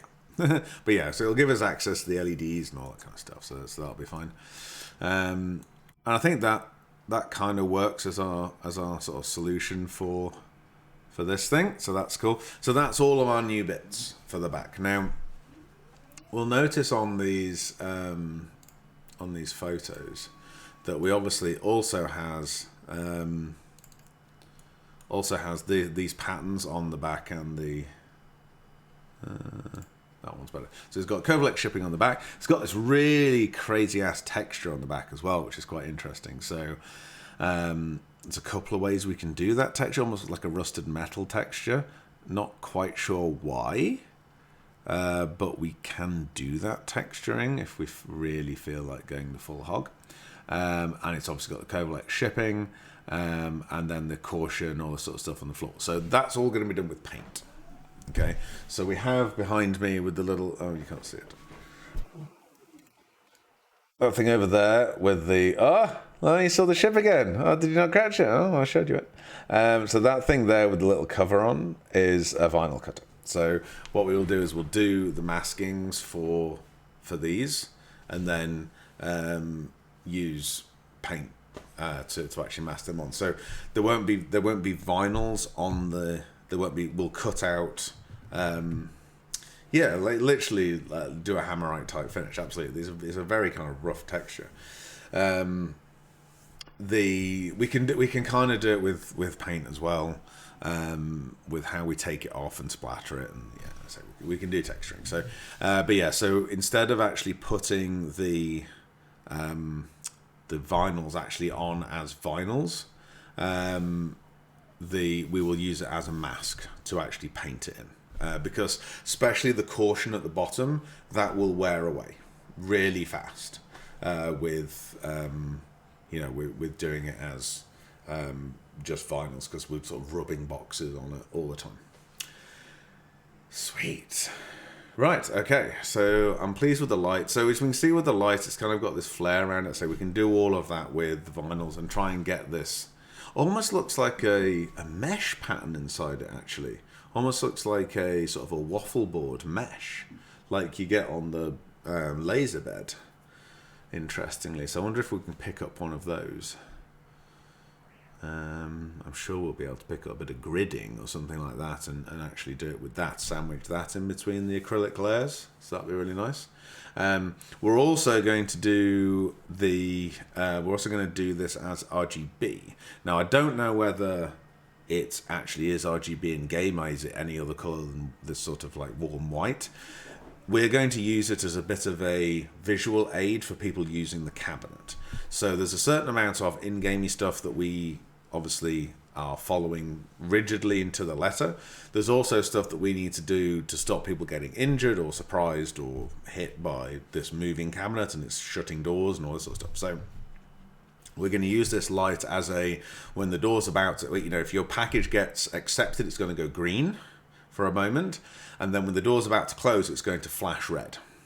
And there'll be a message that comes up on screen that says, door is about to close. Please stand clear. So there are there's a lot of. Apparently, he's got some great friends. Slow Nougatine.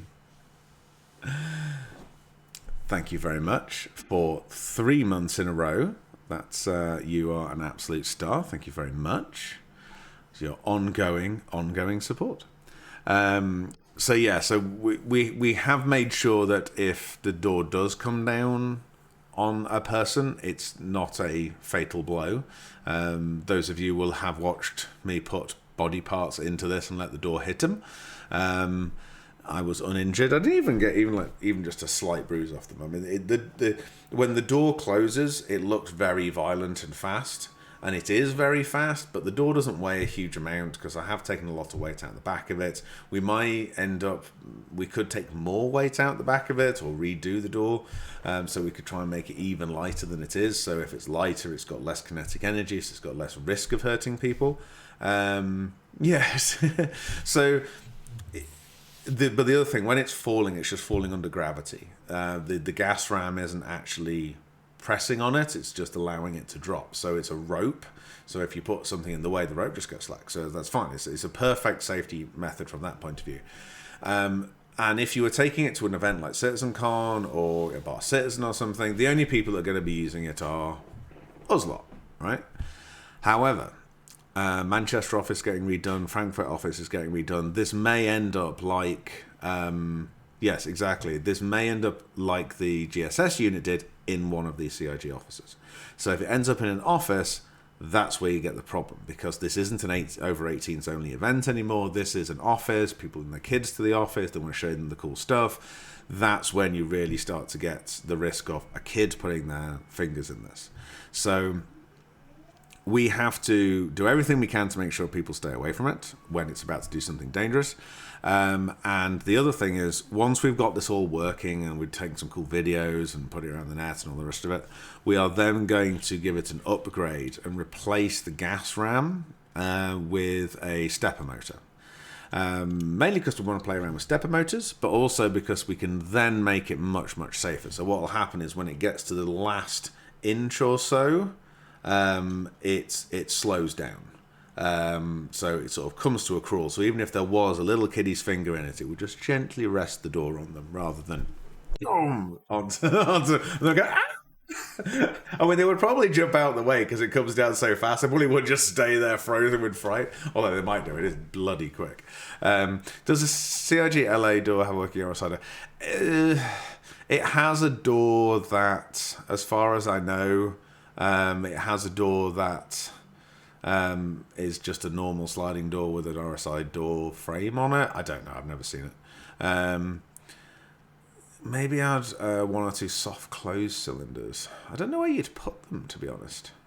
Yeah, I'm not sure where you'd put them. I mean, I say, as long as the stepper motor is slowing it down as it comes to the bottom, if you put anything in the way of it, it'll just stop closing. I mean, that's the thing. It's not being, even with the stepper motor, it's not, the stepper motor has no downward drive onto the door. It's just, the door is just, so if you imagine, it's basically, the door has weight in itself, and it's on a rope, and the stepper motor is sort of turning a spindle like a little winch, and then lowering the door down on this winch. So if you put anything in the way, the winch line, which is just a climbing rope, just goes slack.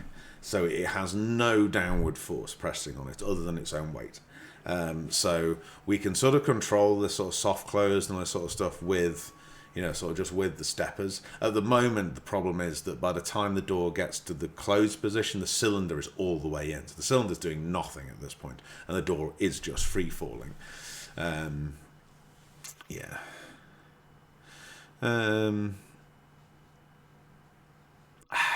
We could do, but I think that's getting a little bit too convoluted, I think, in a way. I like the way that we've got the sensor at the bottom, so we know the door closes half a second later after it knows that it should be closed, and for whatever reason it hasn't, it then reopening, I think is a pretty good way of doing it.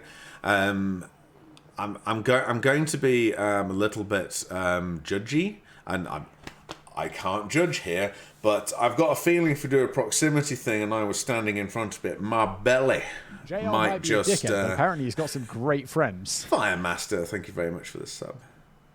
I do indeed have all the good friends.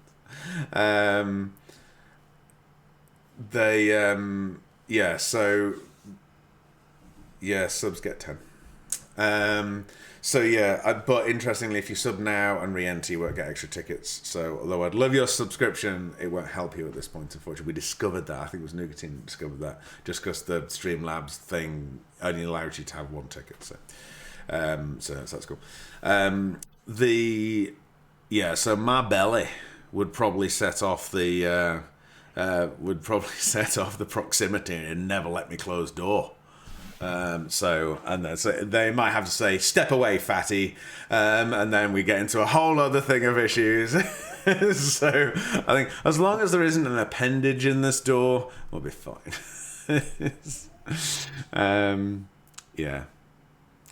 I remember when we did Dinner in the Sky. So I used to work for a company. We had the dinner in the Sky rig, and we used to take 27 people up on a crane on this dining table.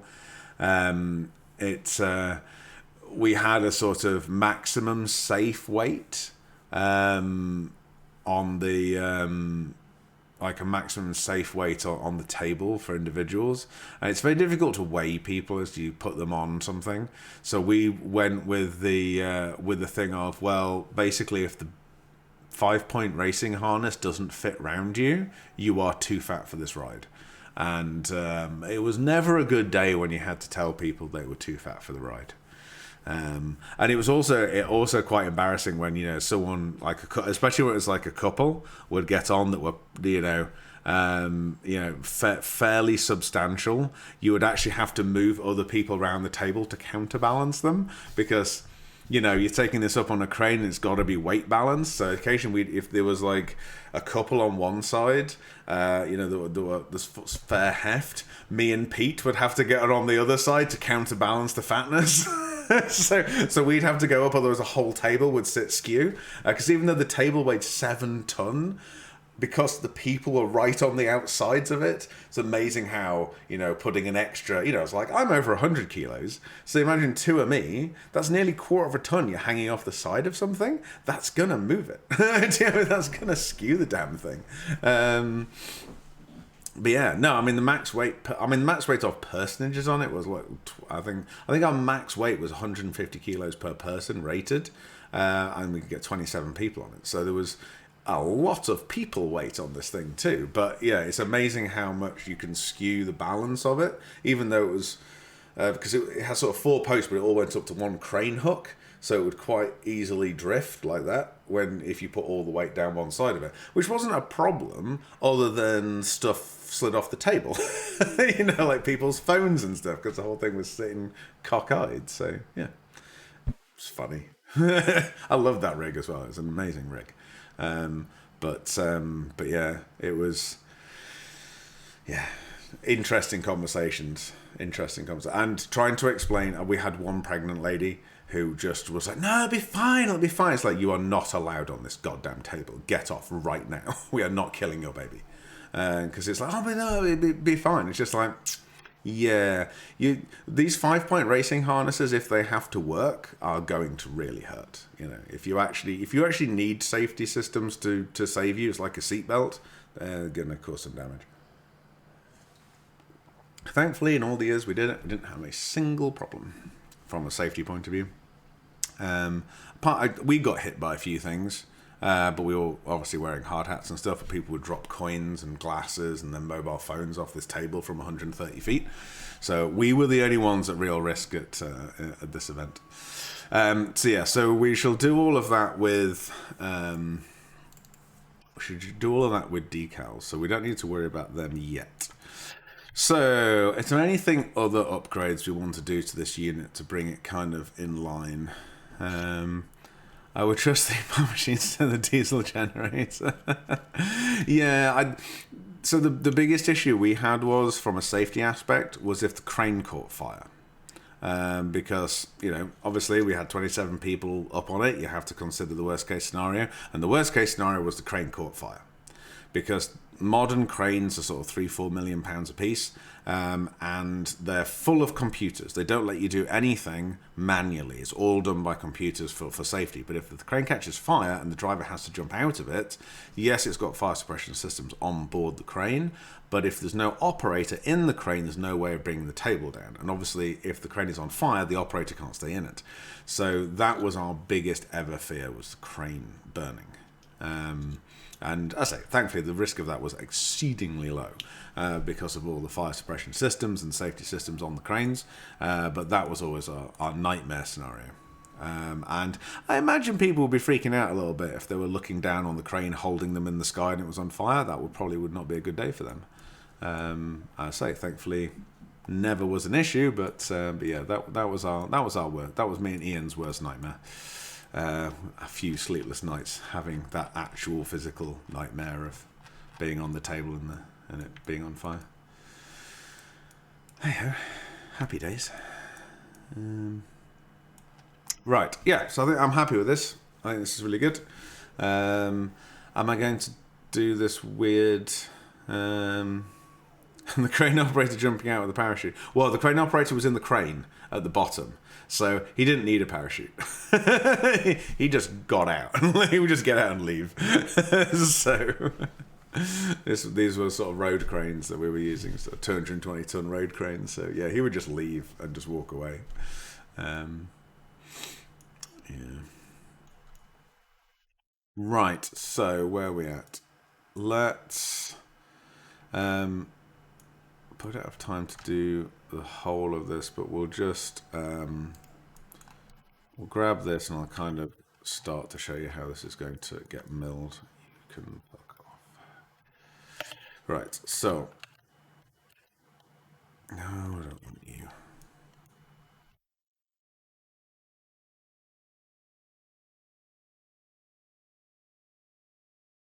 So this is the piece that we want. I say we've got to kind of mill this from both sides.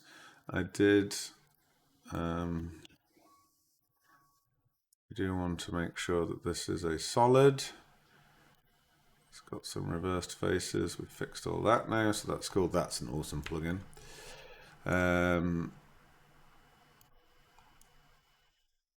That's all fine. Let's lay this down.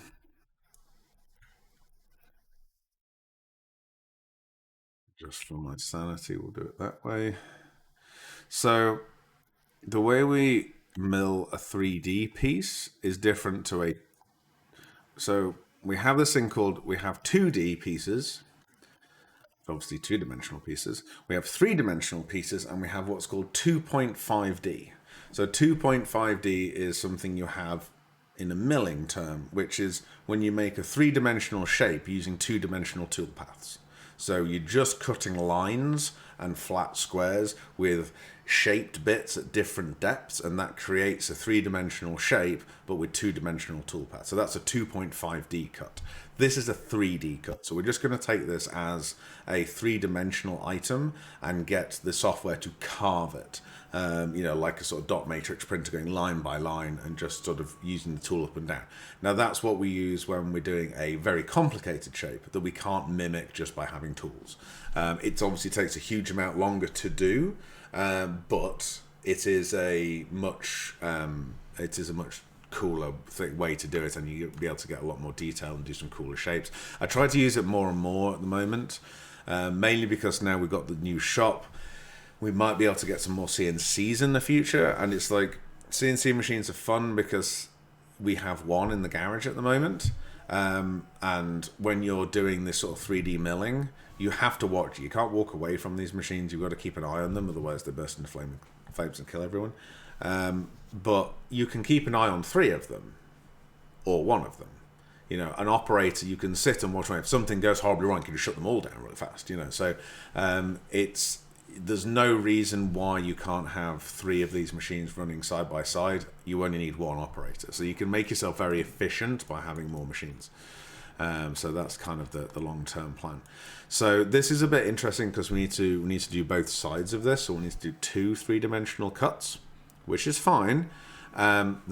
So on the back, we won't do anywhere near as detailed steps. It'll be a bit more of a rough cut on the back, but that's fine. Doesn't matter because we're not going to see it as long as it is what it needs to be. But on the other side, we need to line them up. So we need to think about how we're going to orientate this so that we can mill one side, flip the piece over, mill the other side. Let's see. Yes, we have getting to the point where we've agreed to sign contracts. So we'll get contracts very soon. We've been looking for this shop for like 3 or 4 years, man. It's been a real trial. We live in a beautiful part of the country in the middle of nowhere, which is great, except if you want an industrial unit, because there aren't any. So one has come up less than 2 miles from our house, which is fantastic. So plan is to move in there on the 1st of November. If all the contracts and all the stuff's like, needs a bit of new electrics putting into it for the full 3-phase and all this sort of stuff, and needs a few bits and pieces done to it, which the landlord is getting sorted. But yeah, so we're sort of, it's really exciting. It's very nerve-wracking because it's the first like commercial building I've taken on, and it's it's 350 square meters, so it's about 3,600 square foot. But it's nice because it's just a portal building.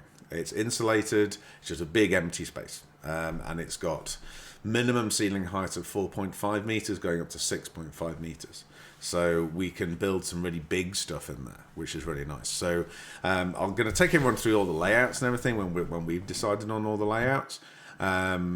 And yeah, kind of give you guys an idea of what we're hoping to build in this. There's an upside and a downside for you guys. I'll be honest. The downside is we will probably be doing less kit models because this is really us trying to get back to events. Events is where we is our huge passion. Doing the big builds is what we love to do. So we'll probably do less kit models. Although saying that, Westbrook Drew is doing some kit model work now, so we may be able to sort of like fill in the lack of sort of stuff. Enough room for a 1-to-1. Absolutely. I think we've worked out you can get like a 1-to-1 Hornet in the build space in this thing.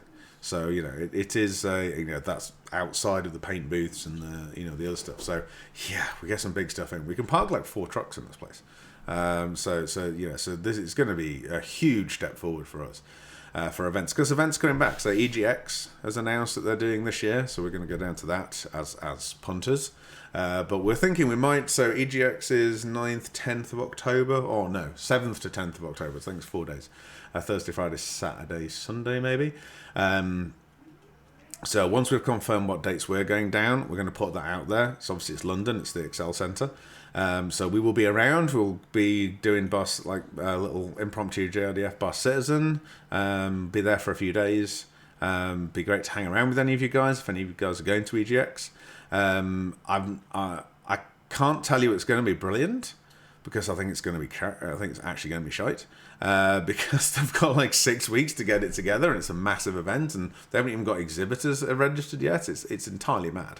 But we want to go down there and just see what the fuck's going on, and just to go to a gaming event, because EGX is usually really good. But it's going to be really rushed this year. I'll be very impressed if it is together.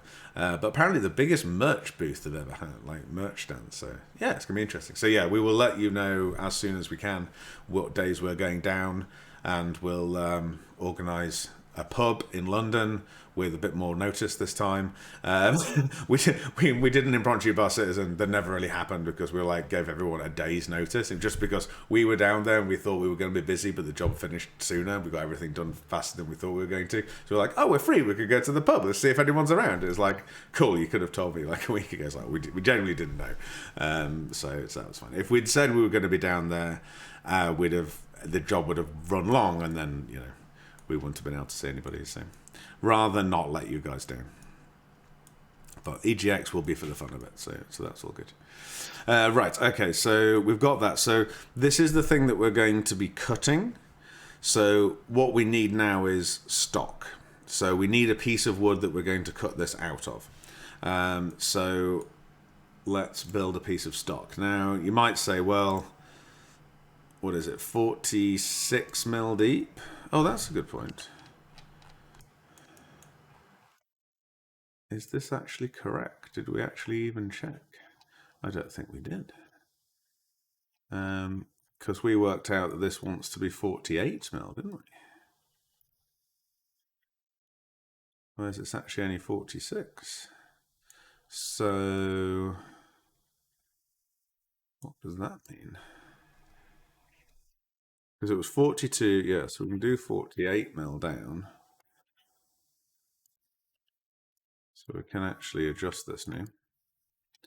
Nothing like a bit of impromptu fucking around with it. This shouldn't break it, I don't think. We'll see.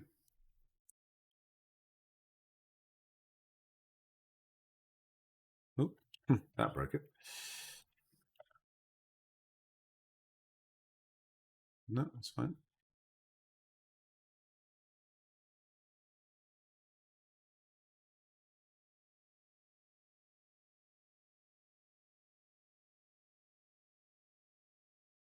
Yeah, there we go. Right, so that's it. We got it even a little bit deeper now, so that's cool. I don't think we'll notice it in here. It has just got that little bit deeper, so that's cool. Right, so we could just get a 48 mil slab of wood.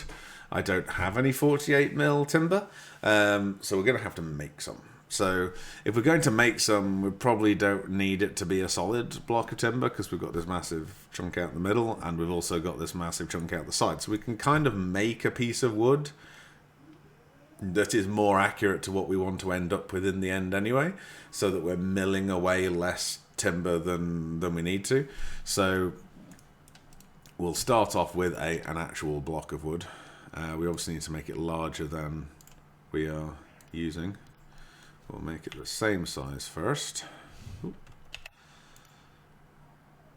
We want enough room to get the tool around it and to screw it down to the bench. So let's make it 40 mil wider all the way around. That's an unfortunate waste, but it's just we need to screw this down nice and tight. So that's fine. I'm going to take all of this and move it back to the origin just for making our 3D toolpath a little bit easier. We're then going to move it out a little bit more because I'm going to have to put a guide onto the table so that we can get this realigned correctly. So we're going to move it. Let's give ourselves a 30 mil little guide that we can put this on. Let's make that a component. Right, so this is our sort of block of wood we're going to start with, which is really excessive. So what we'll do is look at this piece and go, right, well, this middle bit in here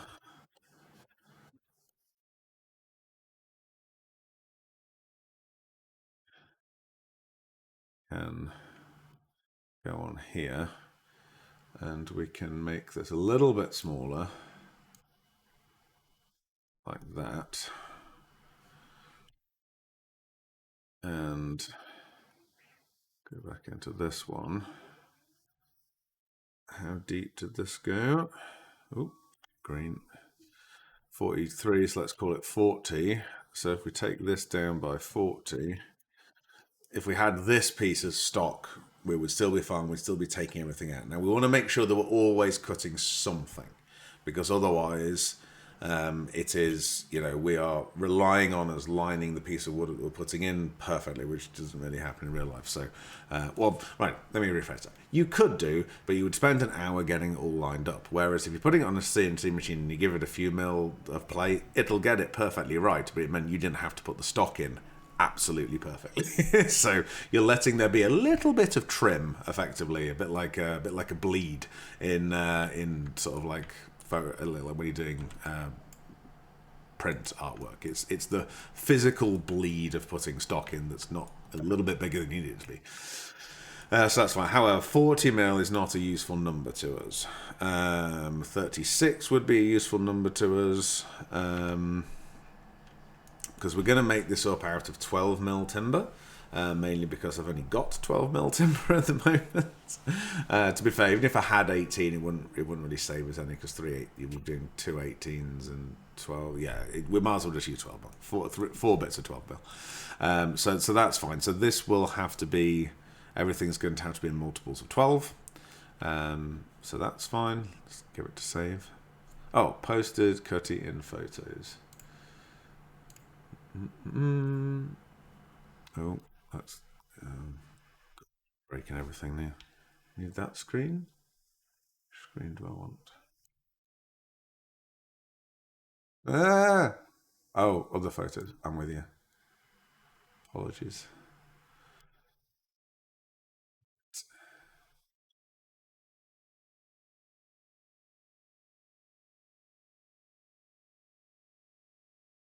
Okay, so these are two Cutlass Blacks as printed by Westbrook Drew. Let me grab the other one.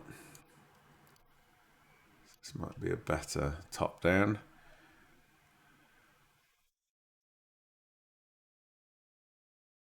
Okay, interesting.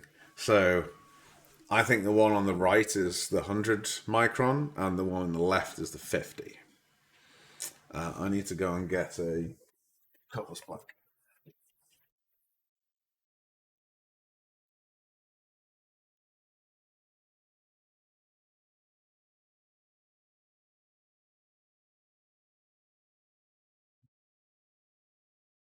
In hand. Right, so the reason I think it's that way around is that you can sort of see more pronounced lines on the turret glass on the right hand side when you can sort of see the steps a little bit, whereas you really can't see them on the left hand one. And on the panel lines on the wing section and on the back of the round bits of the engine, you can sort of see the layering a little bit more. Now I'm looking at the 50 micron on the 2, and yeah, you don't really see the layer lining. So the surface quality is just as good. It's just those little steps that you see in some of the panel lines and stuff. Now, I guess the question comes to being,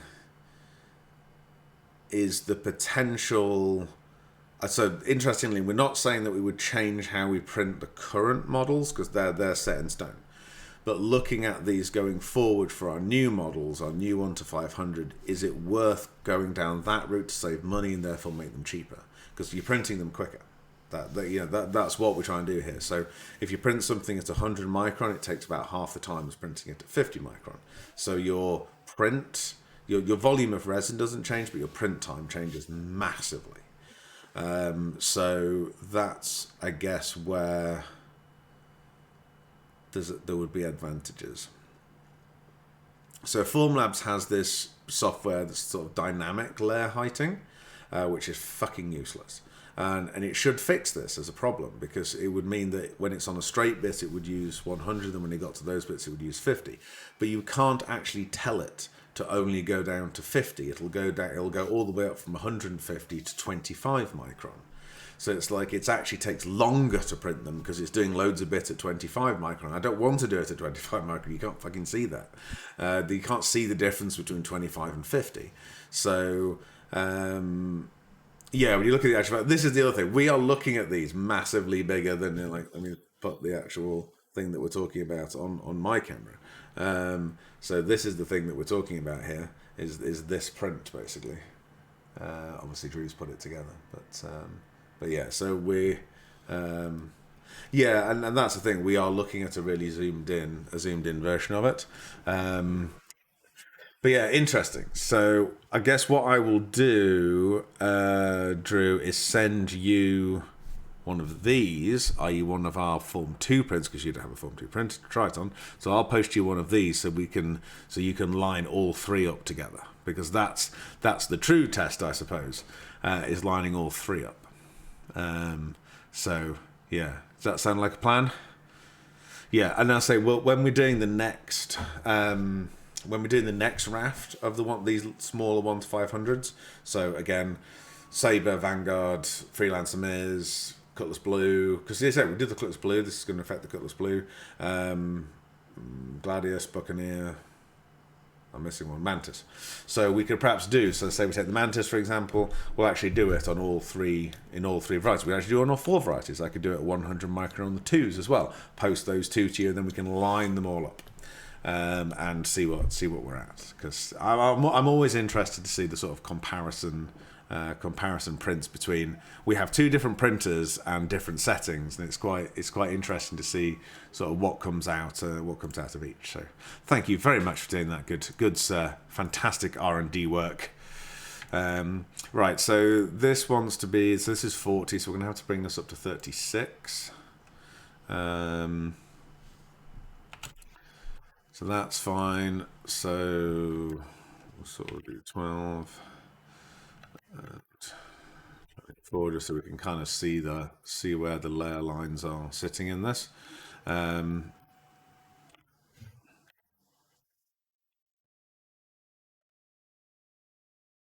let's say this is going to be made up of 4 bits of timber. Yeah, it was fun. Absolutely. So then at the back as well, we can try and save a little bit of weight here. So I guess if we nick to this.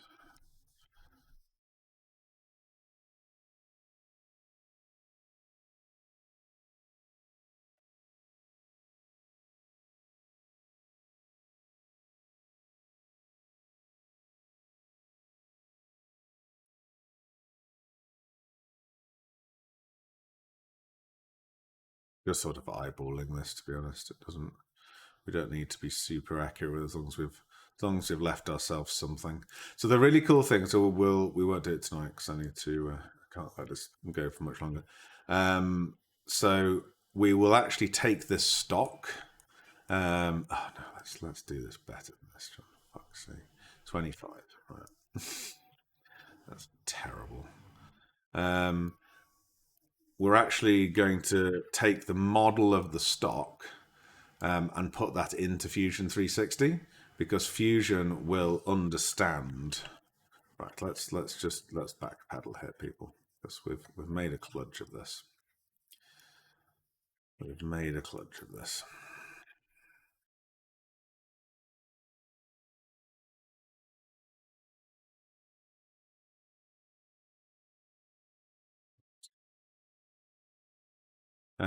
We'll actually take this model of our stock and put it into Fusion 360 and tell it that that's what it's starting with. And that's really important, because we want it to know what material shape is starting with, so it doesn't end up doing loads of milling of fresh air.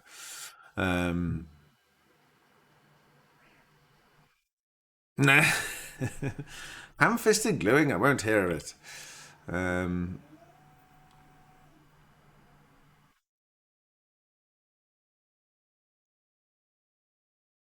So we're just going to do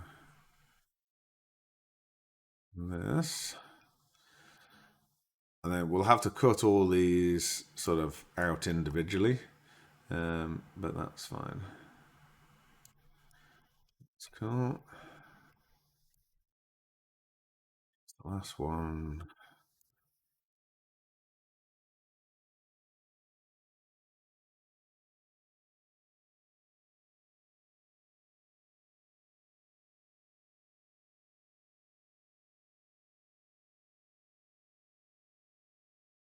Just print it again.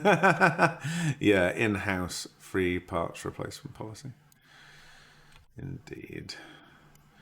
We obviously do have an actual free parts replacement policy for anyone who isn't aware. Delete that.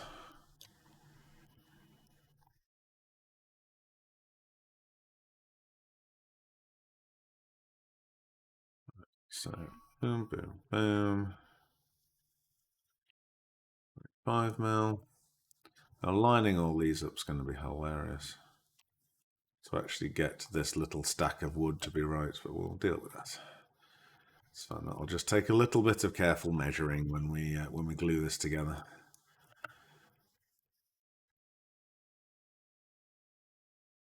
Cool. So we're on to align. Oh no, not align axes, align faces. Align faces. So this is the stock of wood that we're going to start off with. So we need to turn this into. So you can see our actual one has now completely disappeared inside that, which is what we want. So we're going to have to copy this and then basically delete most of it. Too much.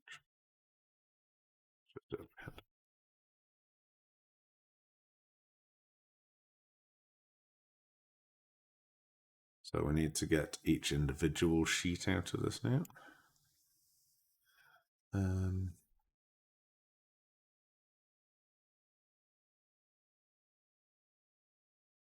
Yeah, it's not a service we're going to be generally offering, I'm afraid.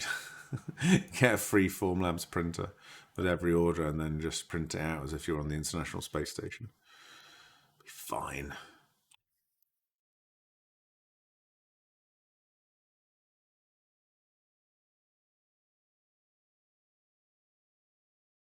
That's first bit.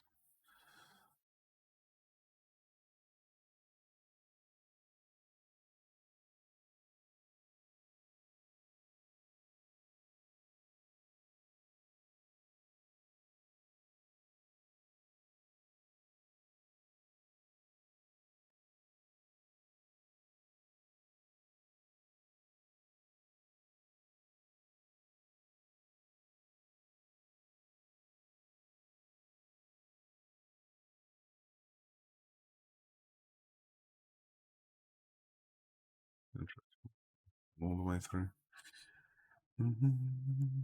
Yep, that's next piece.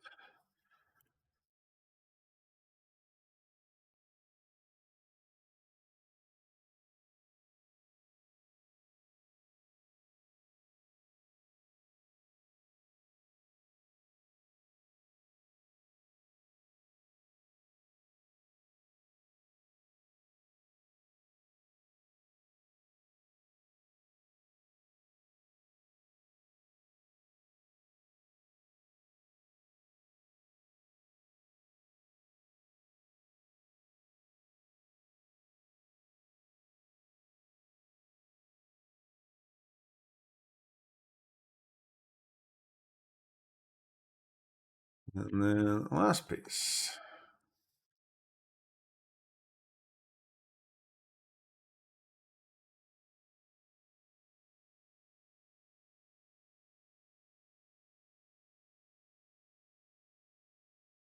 Cool. So we'll now separate those into those 4 pieces because obviously going to have to mill all those pieces separately. And then so stage 1 will be cutting those 4 pieces, gluing them together.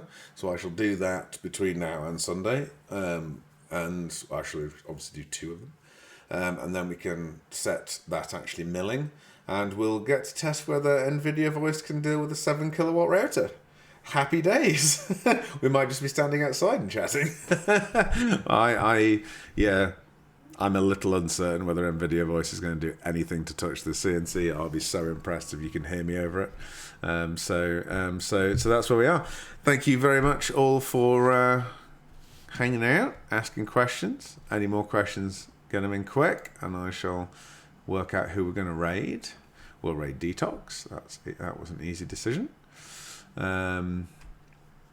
So I need to do several things to deal with that. One, just bear with me.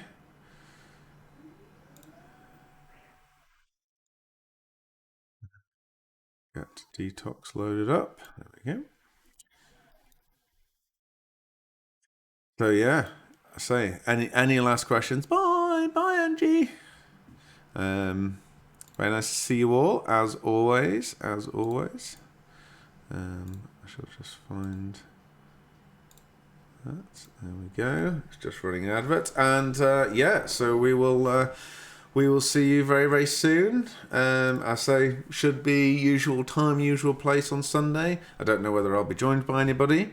I'm quite happy to be joined by the Westbrook Drew or James overseas, and I don't know if Jamie's around, but might get Jamie in. I say it's going to be a little bit of a staring at a CNC, so perhaps not going to be. It might actually be worth if. Let's look at chat. It might actually be worth if Westbrook and James is around, we might get two people in so you can at least talk to each other while the CNC blurs away and I can't say anything.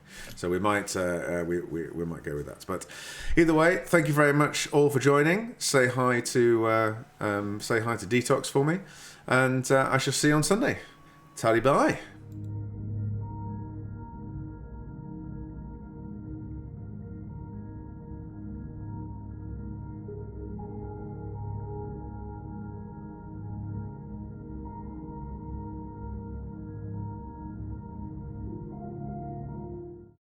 Oh, you're totally right. We didn't need JRX. oh, well done. Thank you very much. We can totally do that. You are so with it. Oh God, I'm so useless. Let's pick a winner.